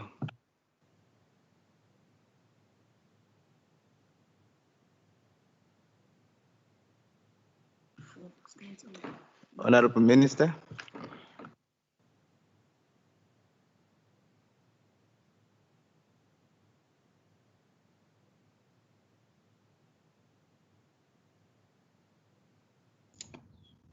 I don't know whether there's still load shedding where you are, Honorable Minister Mbombo.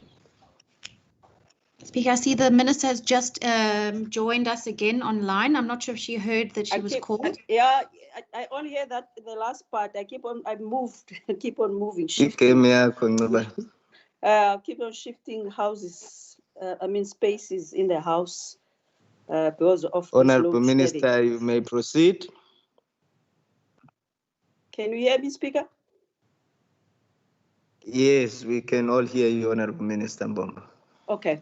Thank you for the question, Member Wengert, about the prolonged COVID symptoms referred to as long COVID deaths. Patients with prolonged symptoms of COVID do get treated in our clinical services. For example, at Wced, the pulmonologist and the endocrinologist, as specialists, they do follow up on their patients whom they've diagnosed as such, but there's no formal registry. In the Tygerberg Hospital, which is the second central, of course, we've got 2 central hospitals, specialized hospitals. They do have a multidisciplinary post-COVID clinic, which focuses on patients with ongoing respiratory symptoms.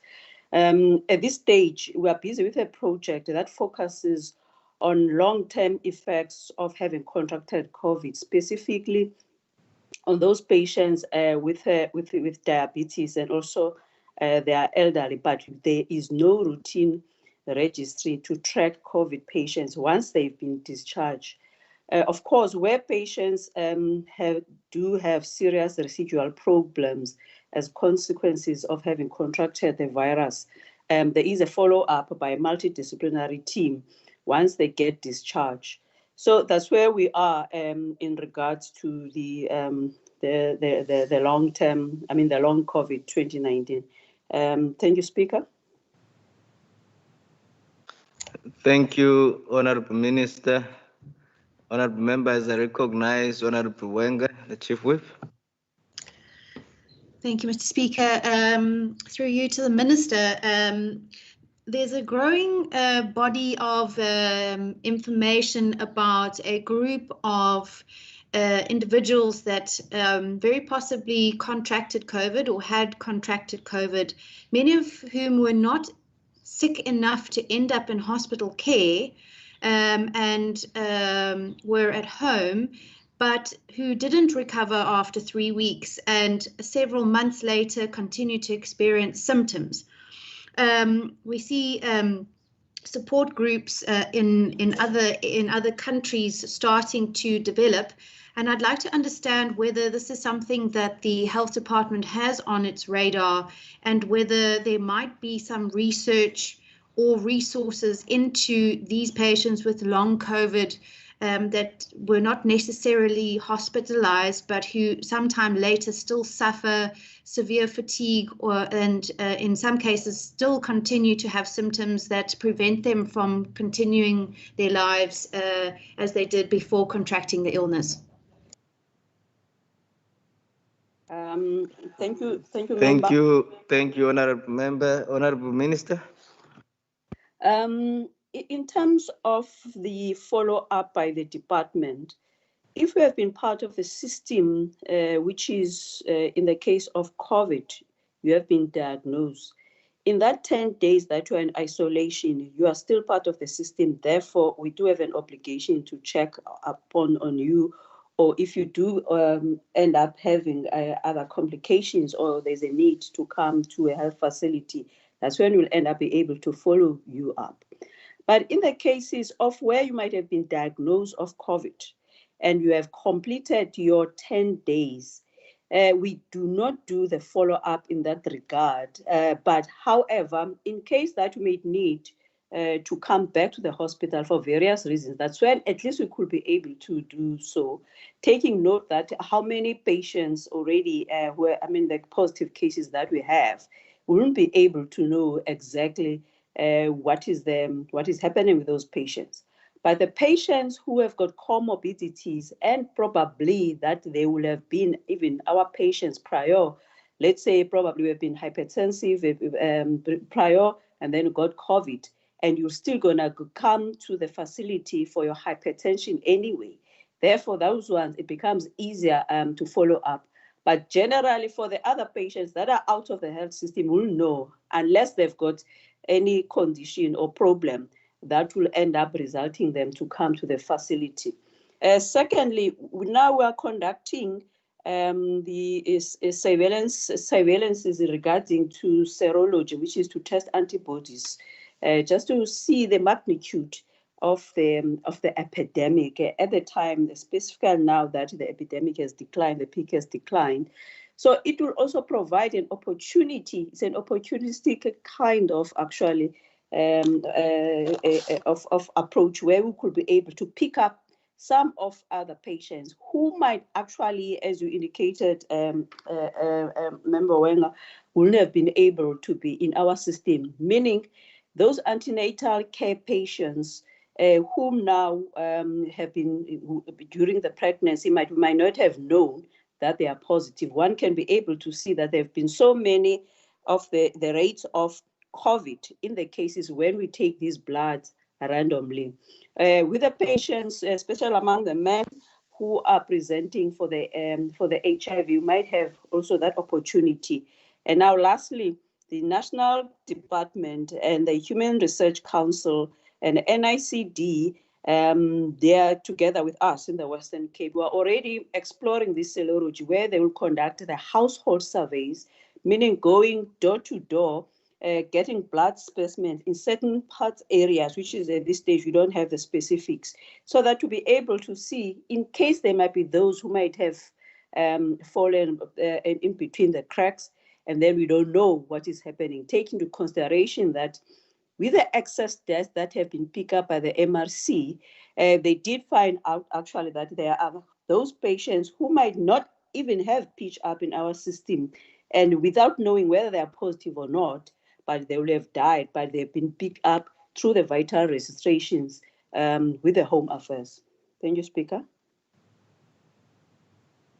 Thank you, Honorable Minister. We don't seem to have, all right. In the chamber, Honorable Barnes. Thank you, Speaker. Speaker, my question to Minister is, if you are diagnosed with this prolonged COVID-19, I've got to hear that you are going to Grooteskier or Tygerberg.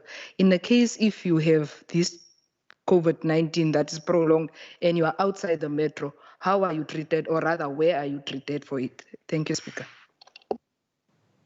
Thank you, Honorable Barnes. Honorable Minister.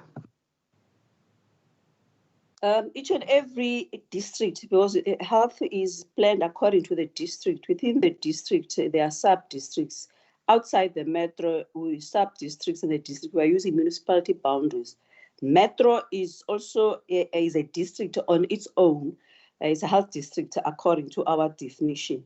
So each and every one of those, there's a package of comprehensive care starting from at the lower level, which is from the home-based care up to the level of the specialization. Just to make an example, in the Garden Route, the level 2 hospital is the George, which has got it's a specialization there, meaning with each and every level 1, which is a district hospital, whether it's a Mosselbaai, whether it is the Riversdale, whether it is Oudtshoorn and all of those, they could be able to refer their patients that need level 2 of a specialization to George. I was in George weeks ago, where we have seen in terms of how they've expanded the bed so that to accommodate the Garden Route, and also they also service the Central Karoo. And about 24 staff members that were appointed, they were coming from the city ICC, already they were appointing them in George. Same applies with some of the staff who even volunteered to have been in Tygerberg, has been exposed to working with the COVID. They are already there. So the level 2, as I indicated in these in the Garden Route and Central Karoo is there. Their referral system, if there is a need to refer to level 3, so there is Grooteskier as well, and also Tygerberg for that. It's a similar thing in the metro. The Khayelitsha is a level 1s, Kalbrima is a level 1s, Mitchells Plain is a level 1s. They also refer, Metro East will refer to Tygerberg, Metro West will refer to Grooteskier. In the West, in the center, or in the Cape Winelands, we have got two level 2 hospitals, which is the Worcester Hospital and also the Paarl Hospital, where they could be able to absorb other referrals, let's say from Stellenbosch. And in Stellenbosch, we've seen they've increased their beds. They've got even palliative care beds, and they could be able to have, they've got to have beds also for high flow oxygen, although it is a specialization for level 2. So in all of these areas, we do have those kind of referrals beyond metro, same as in the West Coast, where we have got all these, like the Vredendal Hospital, the Clanley Williams, Citrusdal, Bachrivier. Each and everyone has got a referral pathway. For example, whether they go to the Paarl Hospital or they go to another level 2 in the metro, like a New Somerset, in the case of, for example, the Vredenberg. So each and every area has got its own package. The similar thing that you see in the metro, in these 8 substructures in the metro, is a similar thing that you see in the rural area. So there is no area that is left behind. Thank you, Speaker. Thank you, Honorable Minister. I don't see, all right. Honorable Finland. Thank you very much, Speaker. Speaker, can the Minister perhaps indicate how many of these prolonged cases has been admitted, if any, and did it have any impact on the health system at that point? Thank you, Speaker. Thank you, Honorable Finland. Honorable Minister. Thank you for the question. As I indicated earlier, there is no registry for such, there's no requirement for such registry.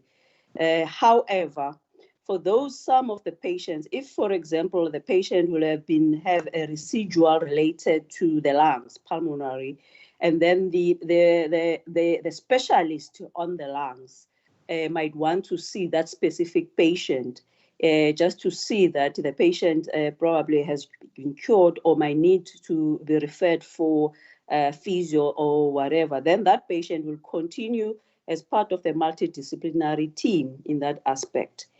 When we have been focusing now, it's on the diabetes project, because diabetes is one where we have seen that when you have, whether it's mild in its mild form or severe, it does have a quite impact in terms of the complications when combined with the COVID. So this is where we do have that data as part of the pilot, and already we have seen many patients now that have been discharged within that pilot. So what we have is one related to the diabetes.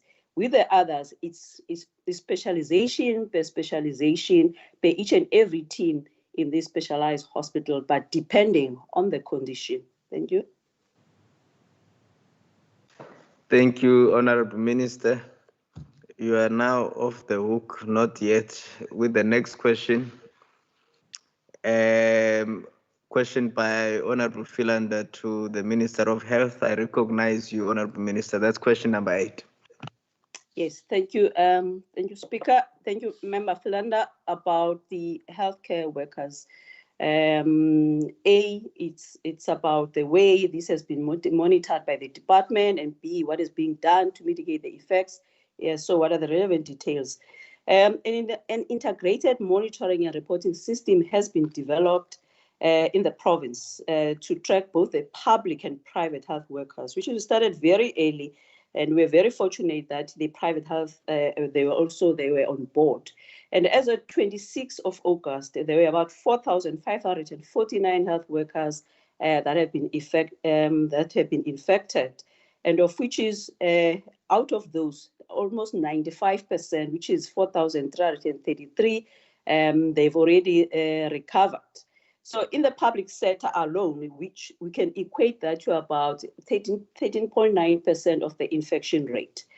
In terms of the direct protection, there was an internal occupational health and safety, OHS, work group that was established with the input from top infectious disease specialists, infection and prevent control specialists, and senior management that were tasked to develop a range of policies and guidelines to guide safety practice at all facilities.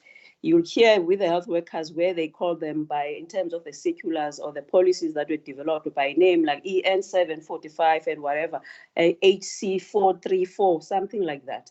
And if you are not part of the healthcare workers, you wouldn't even know actually what does it mean. Yet for them, they will know that it's regard to whether it's about the PPE or it's about any other preventive measures. So it's part of the OH practices that were implemented. They range from issuing protective equipment, and also in terms of how to practice in order to avoid the exposure, especially in the high-risk areas, and also to implement measures to protect the families of staff members and to isolate vulnerable staff, especially those with the comorbidities. Also, in some parts of some other interventions, actually, it's related to the psychosocial support via the employee wellness program and the leadership development programs, where we prioritize our staff. At the time, we have a differentiation strategy for the testing. Healthcare workers were prioritized. And also in terms of the transportation, together with the Public Works Department, we've implemented the Red Dot Taxi services, especially for those staff members who leave work after 7 at the time, during the time that the public transport was not available for those who are using it. Same applies with the flu vaccine, which we prioritize the staff and the elderly as well, because they have got a high exposure rate. And we keep on urging and encouraging the staff to remain vigilant in observing the golden rules of the hygiene practice and the wearing of masks, take into consideration that some staff might not necessarily have been infected in the workplace. It might be outside. Or if it's a workplace, in some of them, they're not necessarily infected in the clinical area where they work. It might have been in the tea rooms or in the corridors. So they also have to be vigilant. Thank you, Speaker. Thank you, Honorable Minister. Honorable Finland. Thank you, Speaker. Thank you very much, Minister. In terms of the Employee Health and Wellness Program, Minister, through you, Speaker, specifically to psychological aid to healthcare workers, what was the response of the workers? And what was the department's approach accordingly? Was it a more preventative approach, or what kind of approach did the department enhance in psychological support? Thanks, Speaker. Thank you, Honorable Finland. Honorable Minister. Thank you, Speaker. Thank you, Member. It's a whole package. It's psychological related to when you have to have the psychologist as part of the package, and in some of the facilities, they even approach, for example, I'm coming from the West Coast oversight, they even approach the Metropolitan to be able to assist them at a facility level. Taking note that some of these interventions, they've already been even there before the COVID, but now they need to be customized in order to fit in and also expand it to the families of the staff members. Just to make it even an example for the EMS attacks where not necessarily related to the COVID, but they still have to be part of the package. In the 337 plus of the facilities that we have already, I think more than 80% we have already established Ohs committees, because it is part of the requirement that each and every facility, or combined, depending on the size of the facility, there should be these committees. And in that space, also the labor, the organized labor, is part of it. In addition to that, it's not only for the participation or all of these interventions should only be happening at that level, but also the top management level. We've got two also organized labor members that were elected by the labor who form part of the Provincial Ohs committee, where they deal with these kind of the issues in terms of if there's any way where there is a need of input related, especially with the concerns that would have been raised by some of the staff members, which you have seen now as part of what and how and the protest it has been throughout the country. But we do all have all of these spaces. And then lastly, we've got a budding system, buddy, where they pair each other so that one could be able to look and check on the other of the peer in case probably not only not coming to work, or probably if there's any kind of requirement that the person probably might need, but it's difficult probably to highlight it or engage with the employer or immediate supervisor. Thank you, Speaker. Thank you, Honorable Minister. Honorable Kama, I recognize you. Thank you very much, Honorable Speaker, and let me thank the MEC for the responses that have been given so far. I think, Speaker, we have to agree that a 4,000 plus number of health workers that have been infected, or a 13% of the government employees, if I got the MEC correctly on that one. I want to ask, because there were incidents, Speaker, where I don't remember where I read this, where some health workers claimed that in some instances where a positive case has been found amongst them, they were told not to talk about this, and in turn expected to work in those conditions with no other protective measures being followed. Now, I want to ask if any of these or instances that are similar to this have been reported to the MEC, and what was the response, and how and what have we done to prevent such from happening? Thank you, Speaker, as that might contribute to an increase in the infection rate of these hardworking health workers. Thank you, Speaker. Thank you, Honorable Kama. Honorable Minister. Thank you, Speaker. Thank you, Member. On record, I must put it here that in the Western Cape so far, there is no shortage of PPE, and there's never been any shortage of PPE. However, I must indicate as well that at the beginning, because it's a new virus and people were not sure exactly how people get infected, and everyone was understandable, has got fears. Even if a recommended PPE in that specific area, although we will have conducted the risk exposure assessment and analysis, but you'll find that some of the staff members will specifically, for example, the EMS, will still feel that the PPE that were provided for as inadequate. So the area might require A, B, C of a PPE, but you'll find that they'll want DEF. So in those cases, irrespective that they want DEF, we won't be able to provide DEF. For example, the white suit, which even at the ICU of the COVID cases where there's a high level of infection, even the ICU staff don't wear it. So at the beginning, there were those kind of tensions, but with the weekly engagements, using different methodologies and all of those, it ended up where staff now, they became part of not only the decisions, but also to understand the bigger picture. And as we grew into understanding the virus, then those were comfortable.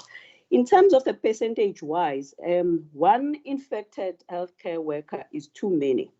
One death of healthcare worker is too many.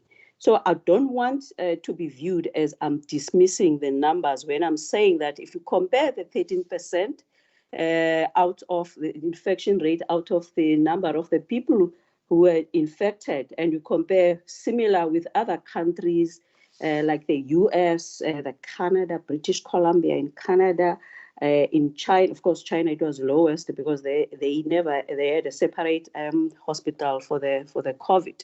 But you'll find that it's still within the international norms. However, let me just rephrase again that we wouldn't have wanted even to have so many of the workers that have been infected. But take into consideration, we are adding all of them, including the private.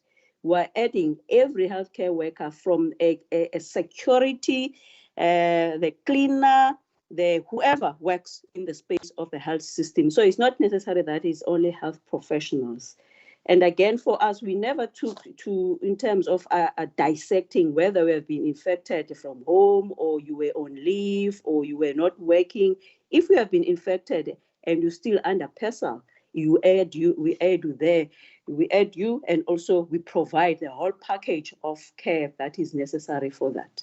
But at least now, as I indicated earlier, one of the markers that show that could be able for us to understand that the epidemic now is declining is healthcare worker infection is one of those. So whilst we might not be, as a country, might not be testing much, but the mere fact that we could be able to determine how many healthcare workers are infected, and also even some of them who might probably not infected, but actually being exposed, that it has decreased. And so it is quite one of those things that we need to celebrate. Although in the ideal world, we wouldn't want any healthcare worker to be infected. But at the beginning, that's how things were. The 13% also, again, remember, you take it from the total of the numbers of all the people who have been infected. And if you zoom in terms of the healthcare workers out of the provincial government, people who have been infected, you'll find that it's still not as much as compared to other countries in the similar kind of environment. Thank you, Speaker. Thank you, Honorable Minister. Honorable members, we have limited to no more time for questions now, because the rest of the questions that we have will not fit in the next 2 minutes that I have left. So I'm going to, the remaining questions, responses, replies will be printed in Hansard, and therefore we conclude on the minutes for now. And I request that we all move to member statements. I recognize the Democratic Alliance. Thank you, Honourable Speaker. Speaker, as we continue to see the great strides in overcoming the COVID-19 pandemic, our Department of Transport and Public Works has provided the necessary quarantine and isolation facilities on time, guided by data and in line with appropriate procurement requirements. And all considered, this has been achieved with capacity to spare. And as the saying goes, plan for the worst and hope for the best. The CDICC Field Hospital, named the Hospital of Hope, has been considered an integral part of the Western Cape government's fight against COVID-19. It housed 864 beds to treat patients, and the Hospital of Hope at the CDICC closed on the 18th of August, and as the infection numbers have since decreased, the Brackengate Intermediate Care Facility has now taken over and became the new Hospital of Hope. Speaker, in contrast, the Auditor General has now begun commenting on the construction of field hospitals, isolation centres and quarantine sites and their problem areas. The AG identified that there was an oversupply of quarantine and isolation facilities, isolation sites, and that the targeted number of sites had not been achieved nationwide. 6,123 quarantine sites had been targeted to be identified and activated by July the 31st, whilst only 510 sites have been identified by the National Department of Public Works and only 192 activated by the National Department of Health. Under the national leadership, the National Department of Public Works needed to source 25,000 additional workers, but by the 30th of June, Speaker, only 8,229 workers were recruited. Further, whilst 26 million rand was spent on expenses for PPE, funding was allocated to the amount of 771 million rand. Speaker, the Western Cape's plan had 44 activated quarantine and isolation facilities alone, which remains the highest in the country. Additional facilities have always been standing ready for the activation, should they be needed. But in conclusion, Speaker, this demonstrates that the Western Cape has led the way in the fight against COVID-19. Our hotspot model was adopted nationally. A whole of government and society approaches the benchmark. Thank you, Honorable Minister. We only have 2 minutes. Thank you very much, Honorable Minister. Honorable members, I recognize the ANC. Thank you very much, Honorable Speaker. The ANC welcomes the landmark ruling by the Western Cape High Court, which set aside the unlawful sale of the Tafelberg land for private interest and told the DA-led administration in the province and the city to draw up policies that address apartheid legacy in the CPT. This was not the first nor the last suitable pocket of land to be disposed of cheaply to the captors of the DA, the property magnates. From the onset, the ANC has been vehemently and principally opposed to the sale of the land. The judgment presents an opportunity for the land to be used for socio-economic development and transformation. It's time for apartheid special housing in the Western Cape and Cape Town to end.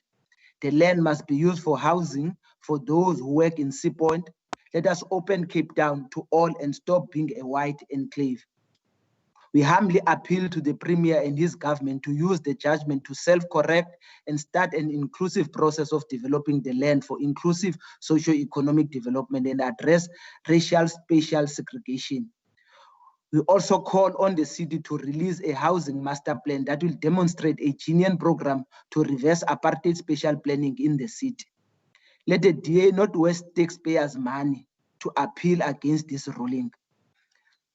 In closing, Speaker, I want to salute and thank the civil society movement for their contribution in the victory for the people. as well as the Minister of Human Settlement, who also joined the court action. Premier, don't allow the arrogance and resistance of your predecessor towards social and spatial integration to define your tenure. Do the right thing. Use the land to build affordable housing near places of opportunities. Umhlaba ezandleni zabantu. Enkosi Somlomo. Thank you, Honorable Vimbi. I now recognize the EFF. Thank you, Speaker. The Economic Freedom Fighters welcomes the landmark judgment by the Western Cape High Court for setting aside the sale of Tafelberg site. This follows an unjust decision by the Western Cape Provincial Government's attempt to sell the Tafelberg school site in the Sea Point area to a private developer at the cost of 135 million. In its ruling, the court found that the DA-led City of Cape Town and the Western Cape Provincial Government failed to comply with their respective obligations under enacted legislation to give effect to the provision of housing. Furthermore, the court ruled that in so failing to comply with obligatory legislation, the DA government has also failed to take adequate steps to redress spatial apartheid planning in the city center. The judgment confirms the EFF's long-standing argument that the DA government does not consider the interest of the people of color. Their aim is to protect and promote the rich and whites at the expense of black and poor people. This is the latest ruling by the High Court in a series of judgments against this DA government that continue to oppress black people and deny them socio-economic opportunities. We hope that this will be an eye-opener to this government to wake up and realize that we're no longer living in colonial and apartheid times where black people were denied rights. Thank you, Speaker. Thank you, Honorable Makamba Poja. Honorable members, I recognize the DA.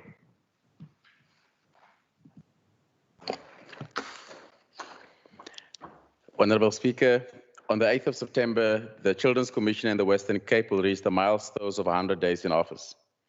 Under sub-program 2 in the Department of the Premier, 8 million rand has already been committed to the current financial year for this groundbreaking initiative. The prolonged lockdown period exposed vulnerable children in cases where they were subject to domestic abuse, witnessed violence at home, and now feel the ripple effects of the second pandemic of poverty. Many children do not comprehend the vastness of the impact of this pandemic. On this note, Speaker, I note with appreciation the outreach already done by the Commissioner, and there's also a joint undertaking to protect the child's rights between the Western Cape Police Commissioner and the Children's Commissioner. In addition, the Children's Commissioner planning engagements beyond the metro include children's rights workshop and direct connections with local communities for a deeper appreciation of the realities on the ground, starting on the West Coast. The Commissioner will be building the capacity of stakeholders in the child protection system to operate from a child's rights approach. Back in 2015, Ms. Christina Nombo wrote, "We must focus on violence prevention and the role of duty bearers to ensure children are safe, especially in their homes." Speaker, there is an even greater need today, and fortunately we have a dedicated voice and platform for children in the Western Cape. This is demonstrated by the inclusion of children as an advisory council to the Children's Commissioner. Deputy Speaker, the last 94 days were used to set up the office and ensure its accessibility and functions towards the aim of truly enhancing the voice and needs of children who are the future in the province and obviously our country. As we approach day 100, through effective oversight, we will ensure this trail is blazed and structure of the office and the employment of staff is finalized. But let us not forget, this is also the first Children's Commissioner in the Western Cape and in South Africa. This DA-led government will work for the unemployed, the victims of abuse, the vulnerable, and the children of this province. And we are committed to working for you. I thank you. Thank you, Honorable Mackenzie. Honorable members, I recognize the Good Party. Honorable Heron. Thank you, Speaker. Speaker, the Tafelberg School judgment is a victory for the role of public land in addressing our housing crisis and rolling back the Apartheid Group Areas Act. It demolishes the Western Cape government's argument that well-located land should not be used for housing because of its high rand value. Tafelberg School should have been made available, as was always intended, for affordable housing. The unlawful sale of the Tafelberg School site demonstrates this government's resistance to social and spatial integration and to using well-located public land to address the housing deficit. The fact that the Western Cape government persisted with the sale despite all the evidence the site was viable for affordable social housing, and despite the pleas of countless organizations and housing experts, was an act of arrogance and defiance. Last year, in the first sitting of the current Western Cape Provincial Parliament, the Premier committed to resolving the dispute and settling the litigation. Instead of honouring this commitment, the Western Cape government proceeded to defend the review application vigorously. The Premier must rethink his attitude to the release of public land, that he would do so only if national government does so first. The judgment confirms what we've been saying, that such a condition is unlawful and immature. This judgment is critically important because it confirms the legal obligations of governments to use public property like land and buildings to address critical housing shortages. The Western Cape government must change its attitude to the use of public land, especially well-located land, to leverage critical housing opportunities and to achieve integration. Public land belongs to us all, and it should never be regarded as a private commodity to be done with as the government of the day pleases. This government holds this land in custody on behalf of the people of this country, and the obligation is to use it for the public good. This judgment will have far-reaching consequences for the role of public land in addressing exclusion and inequality in a land where the majority are landless. Thank you.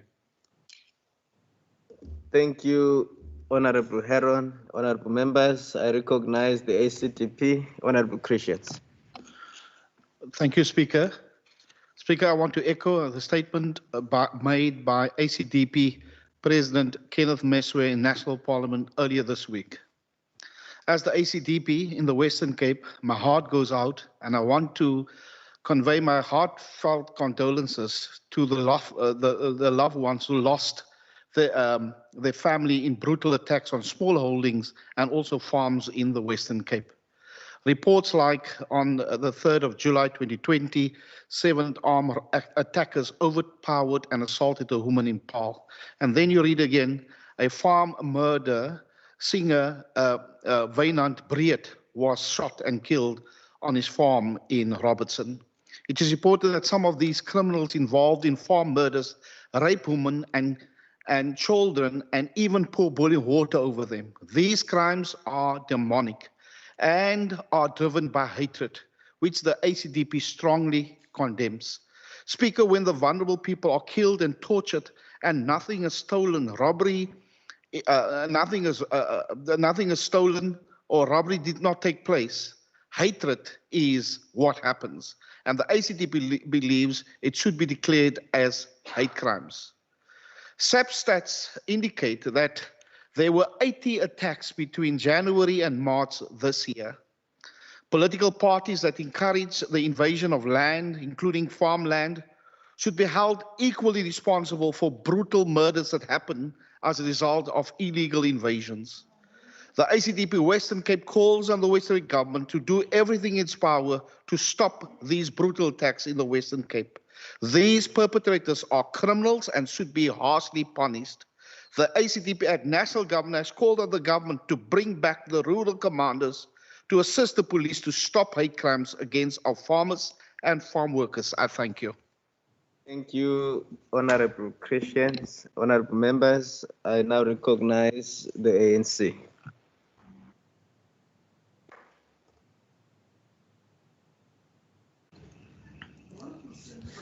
Honorable Speaker, thank you so much. Honorable member, before you proceed, Honorable Heron, will you please switch off your microphone? Thank you. You may proceed, Honorable member. Thank you, Speaker. The DA suffocates multi-party democracy, strangles oversight and undermines accountability in the Western Cape legislature. In fact, it permanently reduces democratic space here where constitutionally issues of provincial importance should be discussed.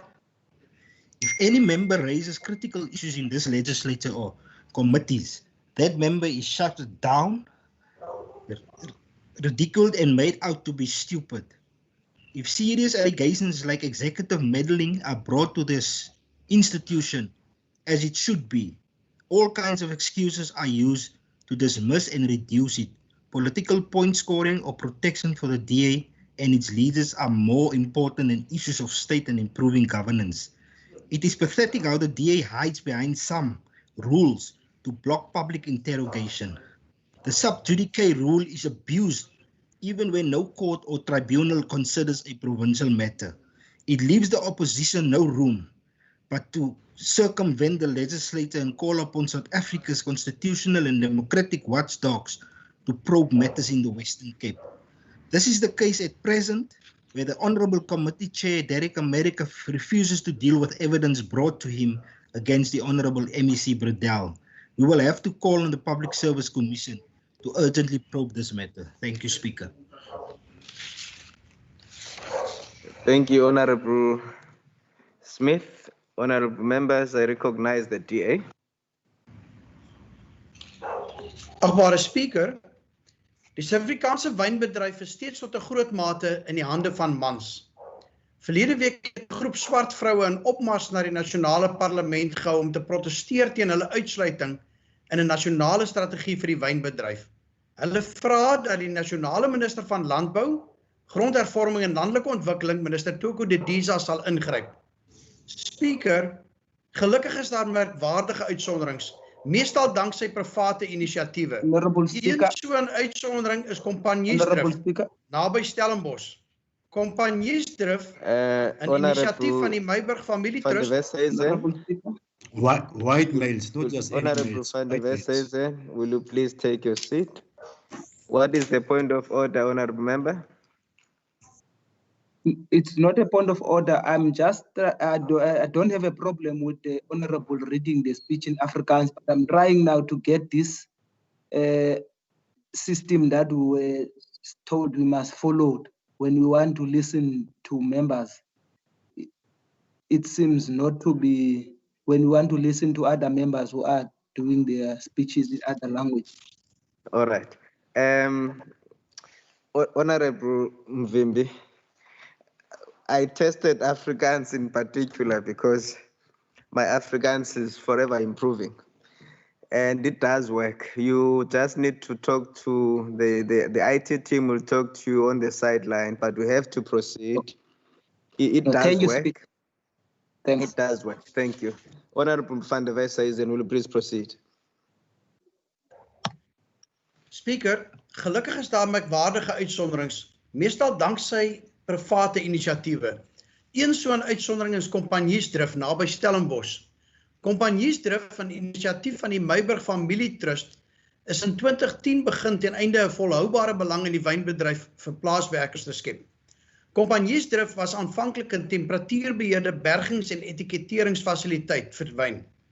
Mevrou Ilse Rathford, gebore en getoe in Pienaal, is in 2014 as bestuurende direkteur van hierdie firma wat 100% in swart besit is aangestel. Mevrou Rathford het heel onder in die wynbedryf begin en deur die range gestyg deur vasbyt en harde werk. Kompanjiesdrif het tans 50 kliënte. Hulle grootste kliënte sluit bekende name in die bedryf in. Name soos Meerlust, Ken Forrester, Neil Ellis en Friesenhof. Kompanjiesdrif het in 2015 ook begin om wyn onder hulle eie naam te produseer. Voorsitter, die pad van transformasie is nie maklik nie. Mevrou Rathford en Kompanjiesdrif het gewys dit is moontlik. Ek vertrou dat sulke voorbeelde en inspirasie sal wees, nie net vir ander vroue nie, maar veral vir minister De Diza. Hopelik soveel so dat sy 'n inklusiewe benadering sal volg in 'n tyd waar die regering hopelik 'n strategiese hulppakket sal saamstel om te gelykertyd sy skade aan die bedryf en die ongelykhede van die verlede ongedaan te maak. Baie dankie. Lies. Thank you very much. I now recognize the Freedom Front Plus. Thank you so much. Speaker, the Freedom Front Plus express its deep concern for the unabated deforestation of the Milkwood Forest at Skopo Kemanus by illegal land invaders. The invasion of prime beachside properties. Honourable Murray, one minute. There is no forest left. Honourable Murray, if you could just wait 1 minute, just take your seat. I see there's a point of order. Honourable Kama, what's your point of order? Thank you very much, Deputy Speaker. When the member who was speaking earlier on concluded Member Murray on record said that lies. I want to check because I think that was being referred to the member, and I want to check if that is parliamentary, Deputy Speaker. Okay, Honourable Member, as I had just, Honourable Murray, give me 1 minute, please. As I just walked in, I'd like to refer to Hansard, and then I will revert back in the next sitting, if that's okay, because I did not hear as we were changing over. All right, thank you very much. I referred back to Honourable Murray. You may continue. Speaker, do I continue or start afresh? Okay. It's only 2 minutes and it's wasting my time. You may continue where you left off, Honourable Murray. Excuse me? You may continue. You can begin from the beginning, Honourable Murray. Thank you. Speaker, the Freedom Front Plus express our concern for the unabated deforestation of the Milkwood Forest at Skulphoek and Hermanus by illegal land invaders. The invasion of prime beachside properties where no ablution facilities exist, refuse removal is non-existent, and other municipal service cannot be rendered, must be politically motivated, and has no place in a constitutional democracy. Let me remind members, the Constitution does not consider prime land with sea views as a constitutional right of anybody. Let me remind them what the Constitution says, 26(1). Everyone has the right to have access to adequate housing, but the state must take reasonable legislative measures within its available resources. It's not a right for you to grab land and then to say, we are trying to beat apartheid. You follow a legal process, providing there's money for the housing. And who must give the money for housing? It's the ANC. They control the national purse. So before you say they must invade land, ask your government for the funds to build adequate housing. Speaker, it is a fact that land invasion poses a huge threat to orderly urbanization and housing provision on land zoned in terms of the municipal structures plans for such purposes. Every piece of land in this country is not for housing. We need factories, we need schools, we need businesses, we need churches. But if I listen to some of the honourable members, they just want houses everywhere. One of these days, we'll build houses in the sea as well. There's no forest. There is no forest left. Both me and you were there. Because you took the forest away. And then what happened when the other guys were building? Where was the forest then? Point of order, Madam Deputy Speaker. Order, honourable members. Honourable Chief Whip. Thank you. There are interjections from members of the ANC, I'd like to ask if you would be able to call them to order, please. Yes, please. If we can please remember what we said at the beginning of the sitting, that we try and limit any interjections for the sake of everyone being able to listen. I now call on the DA.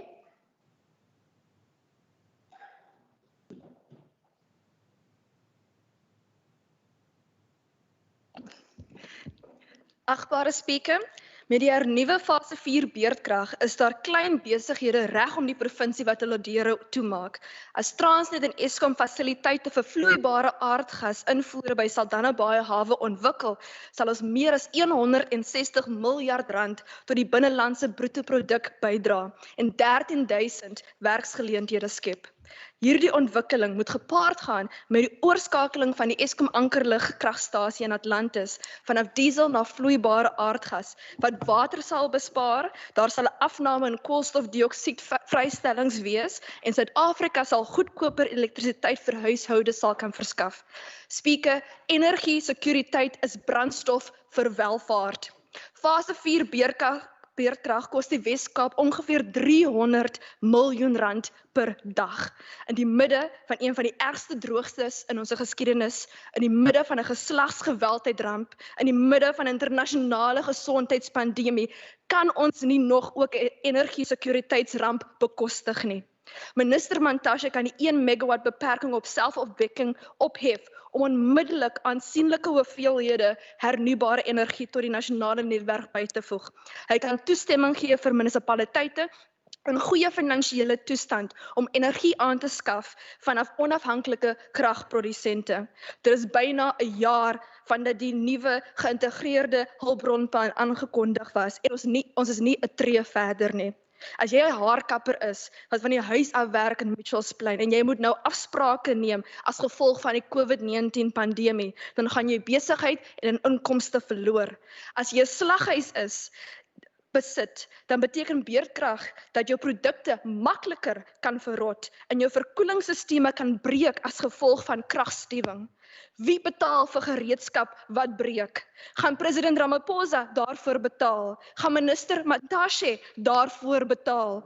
Hoe lank moet ons wag vir president Ramaphosa se staatsrede beloftes? Die welvaart van ons gemeenskappe is in gevaar en ons benodig energie-sekuriteit nou. Speaker, ek dank u. Baie dankie, agbare lid. Thank you very much. That brings us to the end of member statements. We now move over in terms of Rule 151 to notices of motion. Oh, 1 minute. I forgot something very important. Let me just backtrack. Sorry, honourable members. It has brought us to the end of the statements. Before we start the notices of motion in terms of Rule 145.6, I'd like to give any minister, if there is an opportunity to respond to any of the members' statements for not more than 5 minutes. Any minister would like to respond? Thank you very much. I recognize you, Honourable Minister. Thank you very much, Deputy Speaker. The DA has noted the court judgment on Tafelberg. But I do want to make a number of points here very clear, Deputy Speaker. We can't be lectured by Member Mvimbi and Member Heron about addressing the spatial inequalities when they both, occupied positions where they were supposed to do exactly the same thing and they did nothing. This kind of hypocrisy needs to be challenged. In fact, I challenge both of them to go and show me in their previous roles where they did exactly what they are preaching here. So while we've noted this court judgment, it must be clear, Deputy Speaker, that the responsibility of government is to govern. We respect the court as a separate arm of government. We've noted, some concerns in the judgment, but of course, we will communicate on those issues in due course. But we should not celebrate just yet, because the so-called, by the way, activists are the very same people who have contributed in stifling the inner city development by orchestrating invasion of strategically located pieces of land in the inner city. We are now dealing with a number of people who have occupied these properties where there are planned developments, but we can't do anything because we have now have to look for relocation areas because of these so-called activists that are hailed as heroes here. One of the good party leader, who's now the National Minister of Public Works, was the Mayor of Cape Town. She wrote. Before Honourable Smith starts, Honourable Lecker, is your hand still up? Oh, I'm just going to put it down. Thank you. Okay, noted. Thank you. Honourable Smith. Thank you, Deputy Speaker. I move a motion without notice that this legislature notes since the DA got rid of Musi Maimane that the party keeps on bleeding as itself destructs, and further notes especially local government leaders of color leave the DA as they feel unwelcome in a party whose main aim is to protect the privileges of the erstwhile elite, and that Gauteng leader John Moody yesterday left stating that at least 5 black mayors in the Western Cape was replaced by white mayors. I so move. Object, not like the There are president. objections coming from the House. The motion will be printed on the order paper. Get rid of the president. Thank you very much, honourable members. I now move over to Honourable Wced. Thank you, Deputy Speaker. I move without notice on behalf of the African National Congress that this House notes, since the damning Public Service Commission investigative report into the irregular reappointment of the Education Head, Mr. Brian Schroeder, that the ANC called for an urgent discussion with the Premier, with the MEC for Education, with the Public Service Commission, and with the Department of Public Service and Administration in the Standing Committee on Education on the problems raised. That the House also notes the exclusion of the provincial legislature from the process of approval for the arbitrary further extension of the contract of Mr. Schroeder is a serious breach and must be brought to the attention of the members. That the Premier is requested to approach a court to get clarity on the appointment so that the great legacy of this exceptional civil servant, Mr. Brian Schroeder, is not further tarnished. I so move. Objection. You're tarnishing it all the time. Yes, there are objections coming from the House. The motion will be printed The MEC must speak through on you. the order papers. Honourable Wced. Directly to the members here. Objection. Honourable Wced. Honourable members, let's move on, please. I now recognise Honourable Windvogel.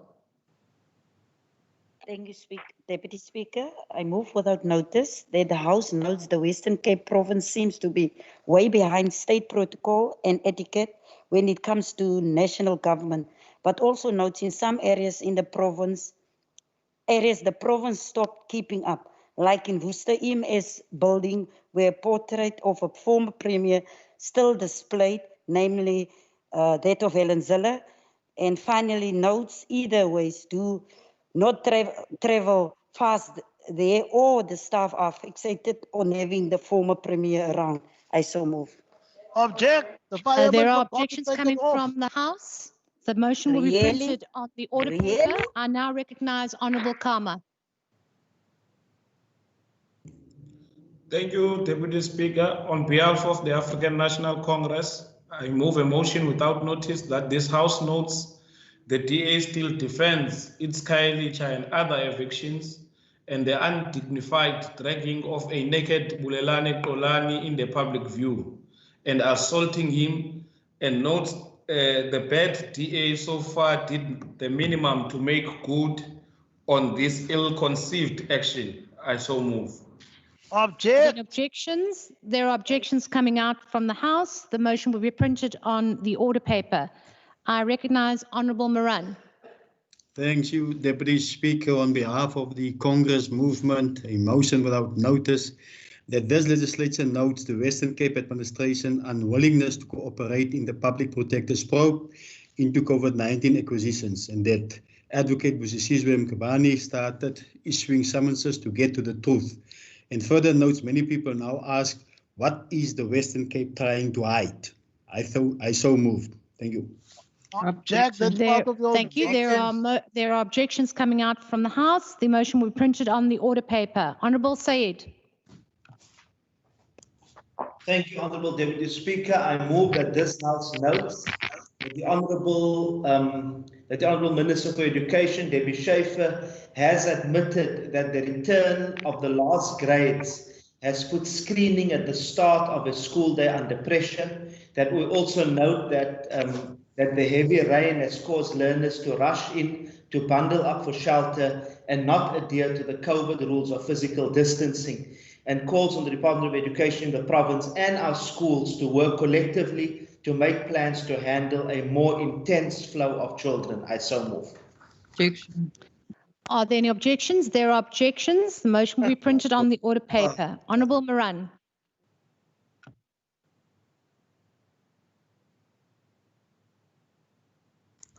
Thank you, Speaker.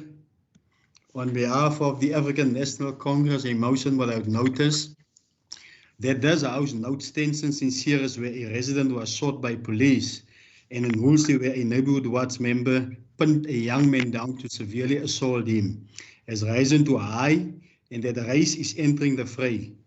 calls on this government to play its role to ensure social cohesion and nation building in that area of Witzenberg. I so move. Thank you. Are there any objections to the motion be moved without notice? No objections. Agreed to. Honourable Kama.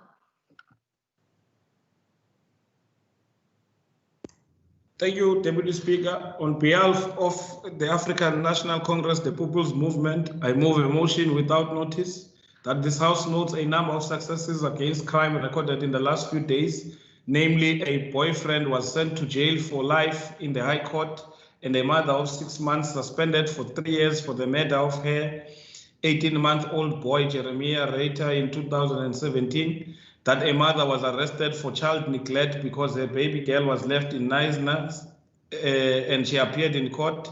That 2 men caught with 5.6 million rand per lamon were sent to jail for effectively 5 years each in the High Court, and 60,000 must be paid to the asset for future unit. That 3 men were arrested with almost 300 kg of dacha. A Khayelitsha was arrested for illegally having 3 guns and ammunition. That a Pontyville man was arrested with drugs like teak, dacha, and Mindrex. That a suspect appeared in the Goodwood court after last Friday's cash in transit robbery, and commend SAPS and our criminal justice system for getting criminals off the street. I so move. Are there any objections to the motion being moved without notice? No objections. No. Agreed to. Honourable Barnes.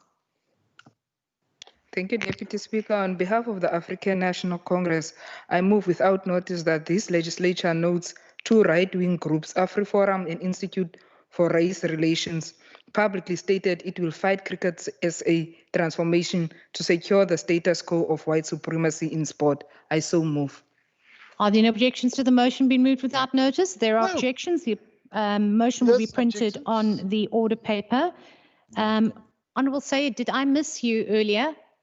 We'll just check afterwards. I'm not quite sure. Honourable Smith.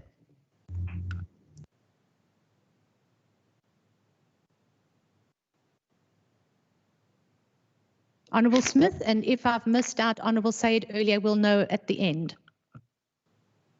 Yes, Deputy Speaker.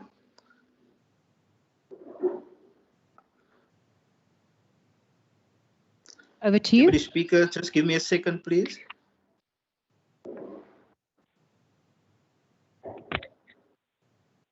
Honourable Smith, have you lost all your paperwork? Yes, Deputy Speaker, I'm here. I move a motion without notice that this House notes the good rainfall during the last few weeks, and that most dams are close to or full, and note some of the gates at the overflowing Glen William Dam was opened the first time in more than a decade. I so move. Are there any objections to the motion being moved without notice? Rainfall. Good has no nothing objections? to do with it. No objections? Agreed to. Is there an objection, Deputy Speaker? Sorry, I couldn't hear you. I just wanted to make sure, is there an objection from the Honourable Bongi Kosi?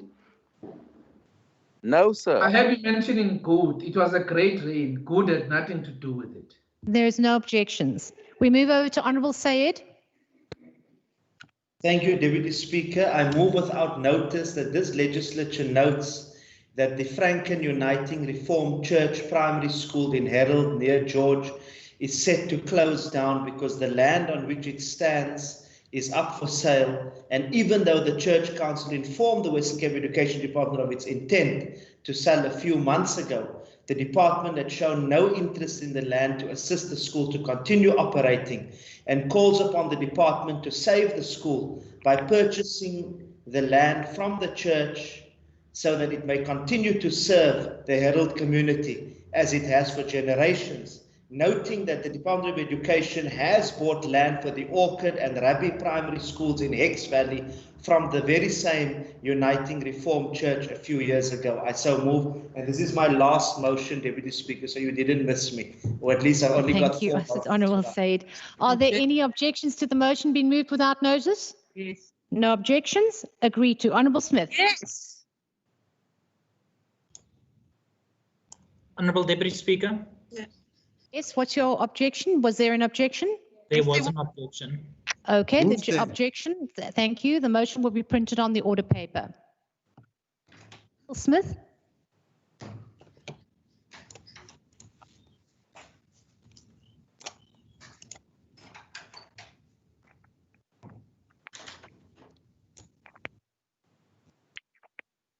You there, Honourable Smith? Yes, He Deputy needs a Speaker. second. He needs a second again, Deputy Speaker.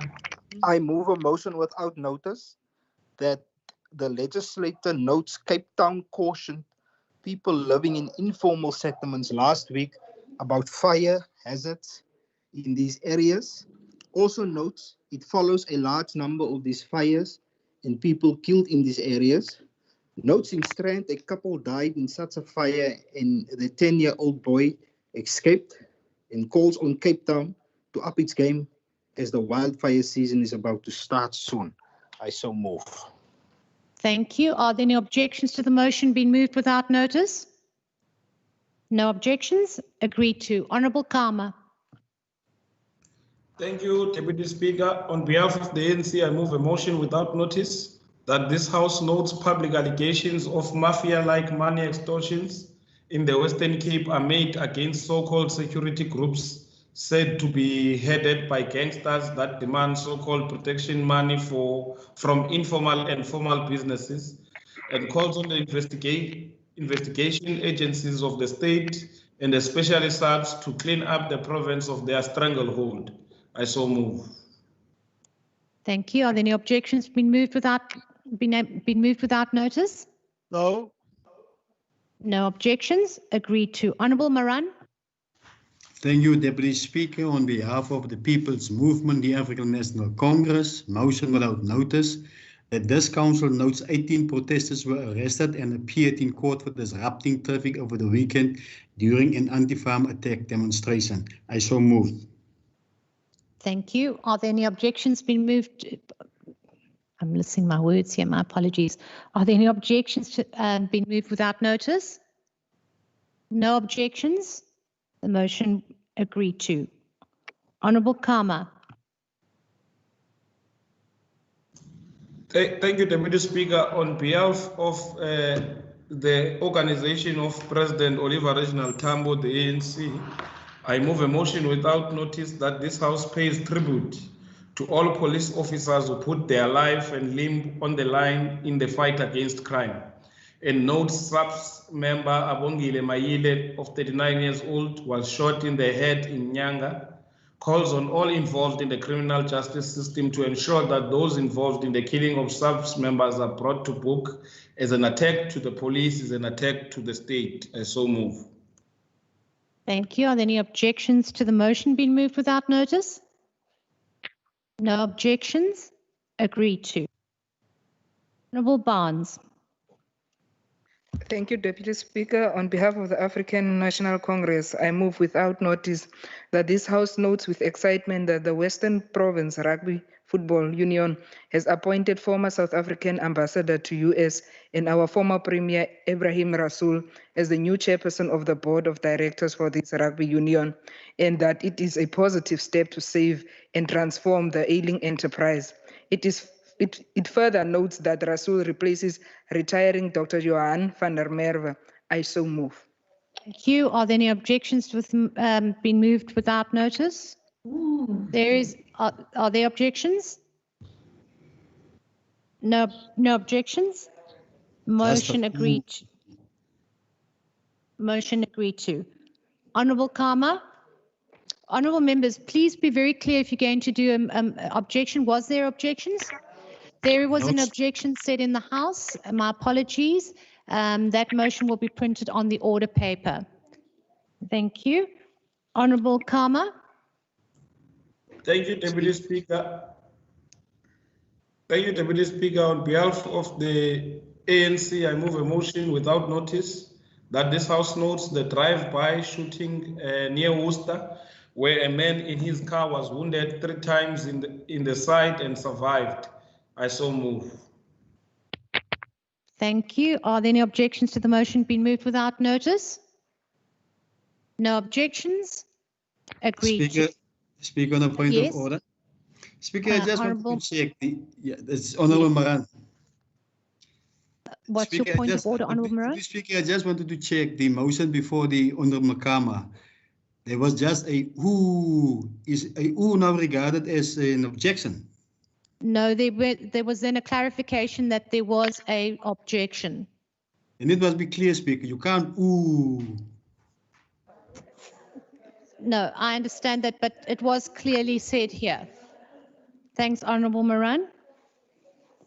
I'm now on Honourable Bakubaku Force. Thank you, Madam Speaker.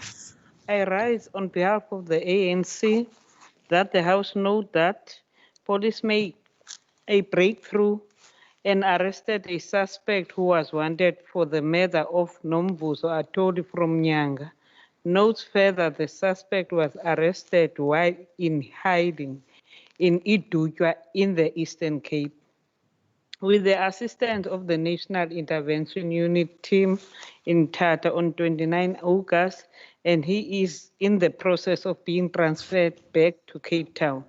Welcome the arrest and lauds the subs for swift response and hard work after the body of Atoli was found dumped in Brown's Farm on 30 August 2020. Order, members. Are there any objections to the motion being moved without notice? No, Baku Force. No. No objections. Motion agreed No to. Honourable objection. Kama. Thank you, Deputy Speaker. On behalf of the ANC, I move a motion without notice that the House notes the ANC Western Cape, as part of its commitment to fighting gender-based violence, will this Friday at 6 p.m. have a broad men's dialogue with President Cyril Ramaphosa in a quest to mobilize this sector of society to take a stand against these atrocious crimes.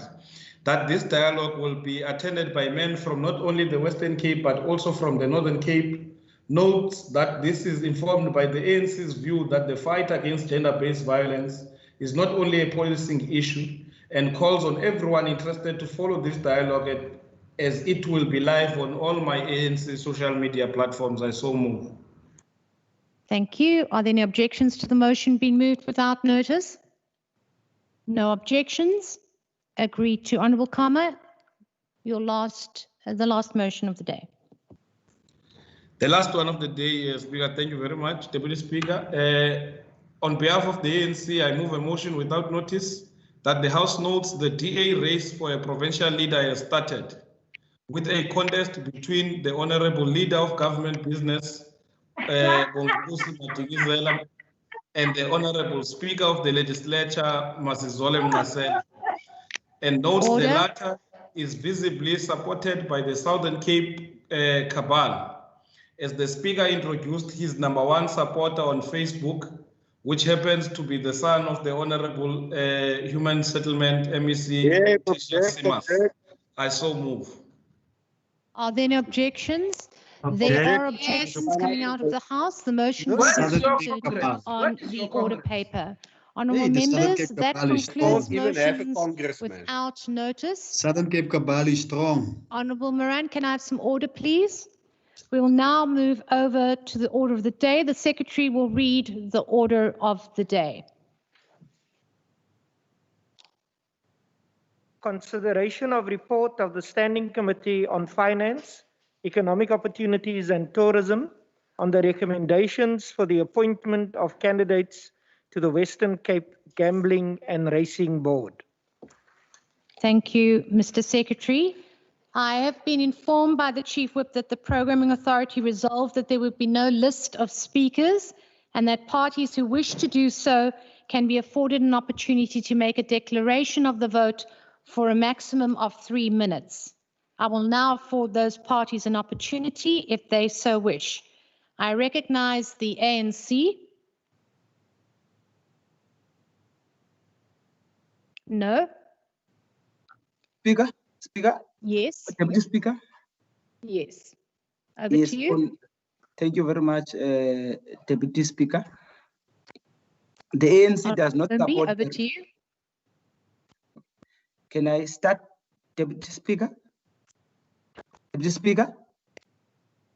You may Deputy Speaker. start. Thank you very much.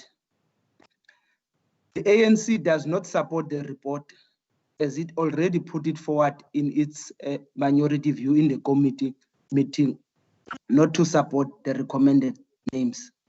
Our grounds for rejecting the name lies in the critique provided by the 2013 Presidential Review Committee on State-Owned Enterprise. The PRC stated that the governance, ownership policy, and oversight system were found to be inadequate. The quality of the board and executive recruitment was found to be inadequate. There is no clarity on the role of the executive authority, boards, and the chief executive in the governance and operational management of SOEs. The NDP expresses similar critique when it pointed a finger to the credibility deficit in board appointment and instability in SOE boards. We firmly believe that the process for these appointments was flawed in favor of candidate favored by the majority party. Philip Armstrong, Senior Advisor, Corporate Governance, International Finance, has said that, in theory, a SOE may have been created for the benefit of the citizenry, but the reality is that many SOEs are accountable only to whatever political party is in power. The original notion of providing efficient and affordable services to the nation's citizens is long lost. Herein lies the fundamental governance problem. It is not that all SOEs are inherently corrupt.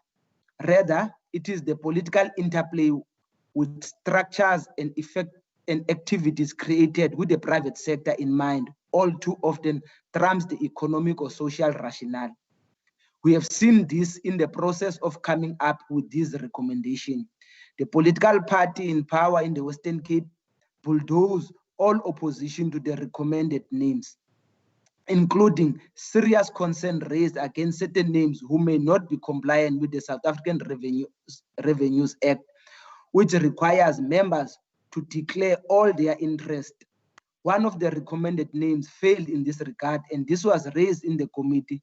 This comes against the background of names not favored by the DA that were rejected on the basis of integrity. So therefore, on the basis of that, Honorable Deputy Speaker, we do not support the recommendations. Thank you very much, Honourable Member. I now call on the EFF.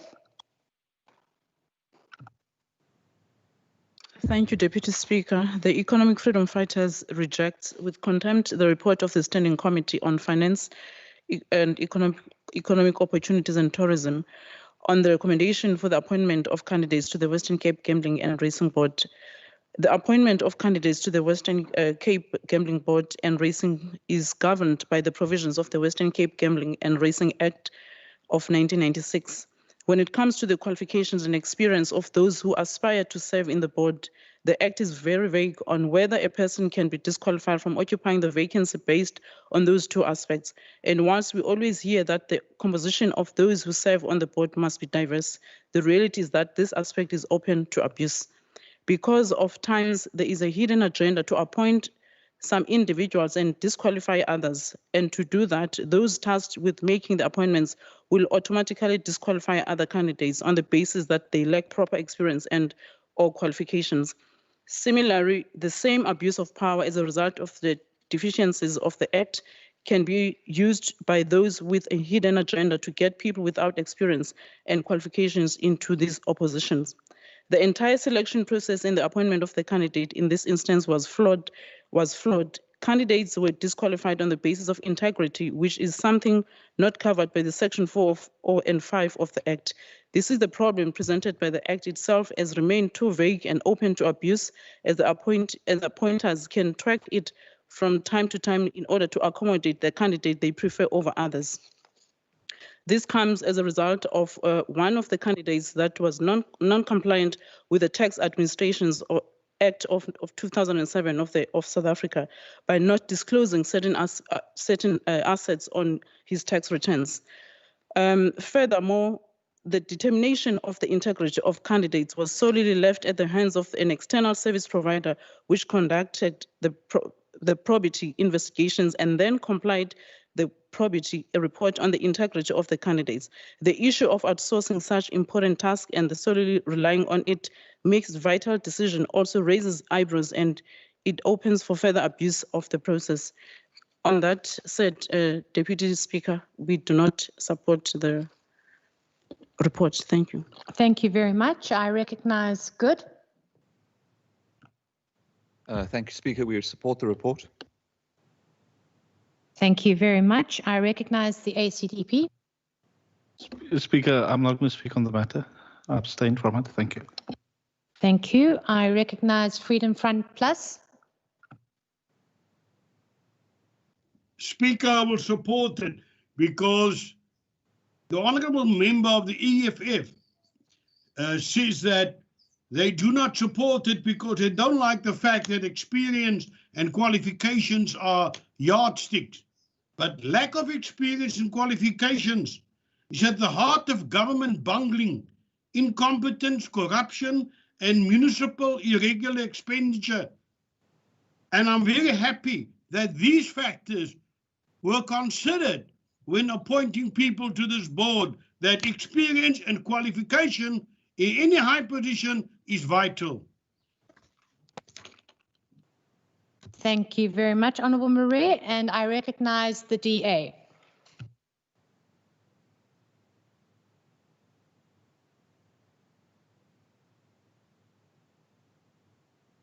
Apologies, I'm just trying to get to a mic. Thank you, Deputy Speaker. Today we consider the report of the Standing Committee of Finance, Economic Opportunities and Tourism on the recommendations of the appointment of the candidates of the Western Cape Gambling and Racing Board in terms of the Act. 3 vacancies needed to be filled. 1 became vacant in June 2020 and 2 will become vacant in December 2020 and May 2021 respectively. The Provincial Treasury advertised the vacancies in the Provincial Gazette, Fukani, Mail and Guardian, Die Burger and the Week in August. 9 shortlisted candidates were referred to the committee for evaluation. The committee agreed to evaluate the candidates by interviewing them as allowed by Section 3(1) of the Act 1996. The committee disqualified 3 candidates in the terms of the prescripts of the Act, the law of the provincial government of the Western Cape, specifically Section 4D, 4E, 5(1), and Section 28A(1), dealing with random things such as fit and proper person, good financial standing, someone having a criminal record, and regard for the law. A letter was written by myself to the relevant minister to request that in future such candidates not be referred to the committee as it frustrates the committee's work. Interviews subsequently commenced. Unfortunately, at the time, due to illness, I was unable to chair the interviews, and I thank my colleagues for continuing the important legislative work of Parliament. I requested the recordings of the interviews afterwards in my capacity as chairperson, and I'm satisfied that the correct procedures were followed.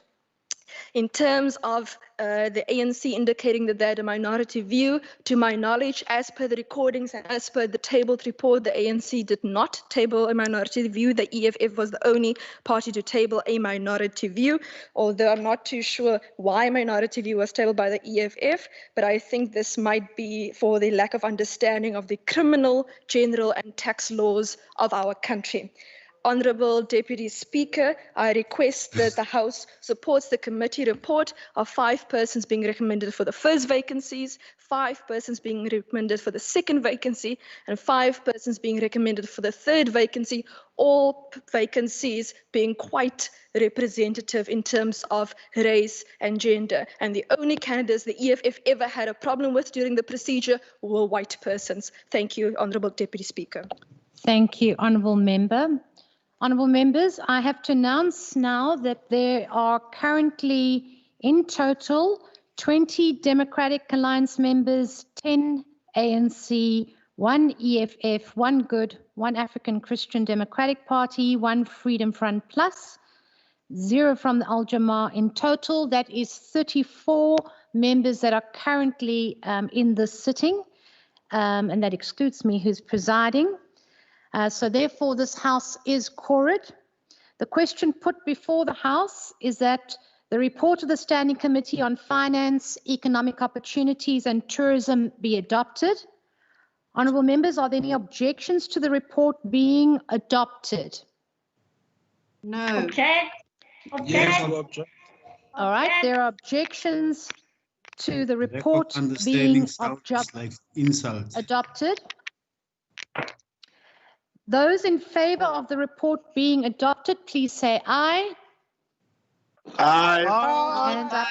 Those not in favour of the report, please say no. IFP and Here they are divided. I think in terms of the votes, the ayes have it. The ayes have it, and the report is approved. Thank you, honourable members.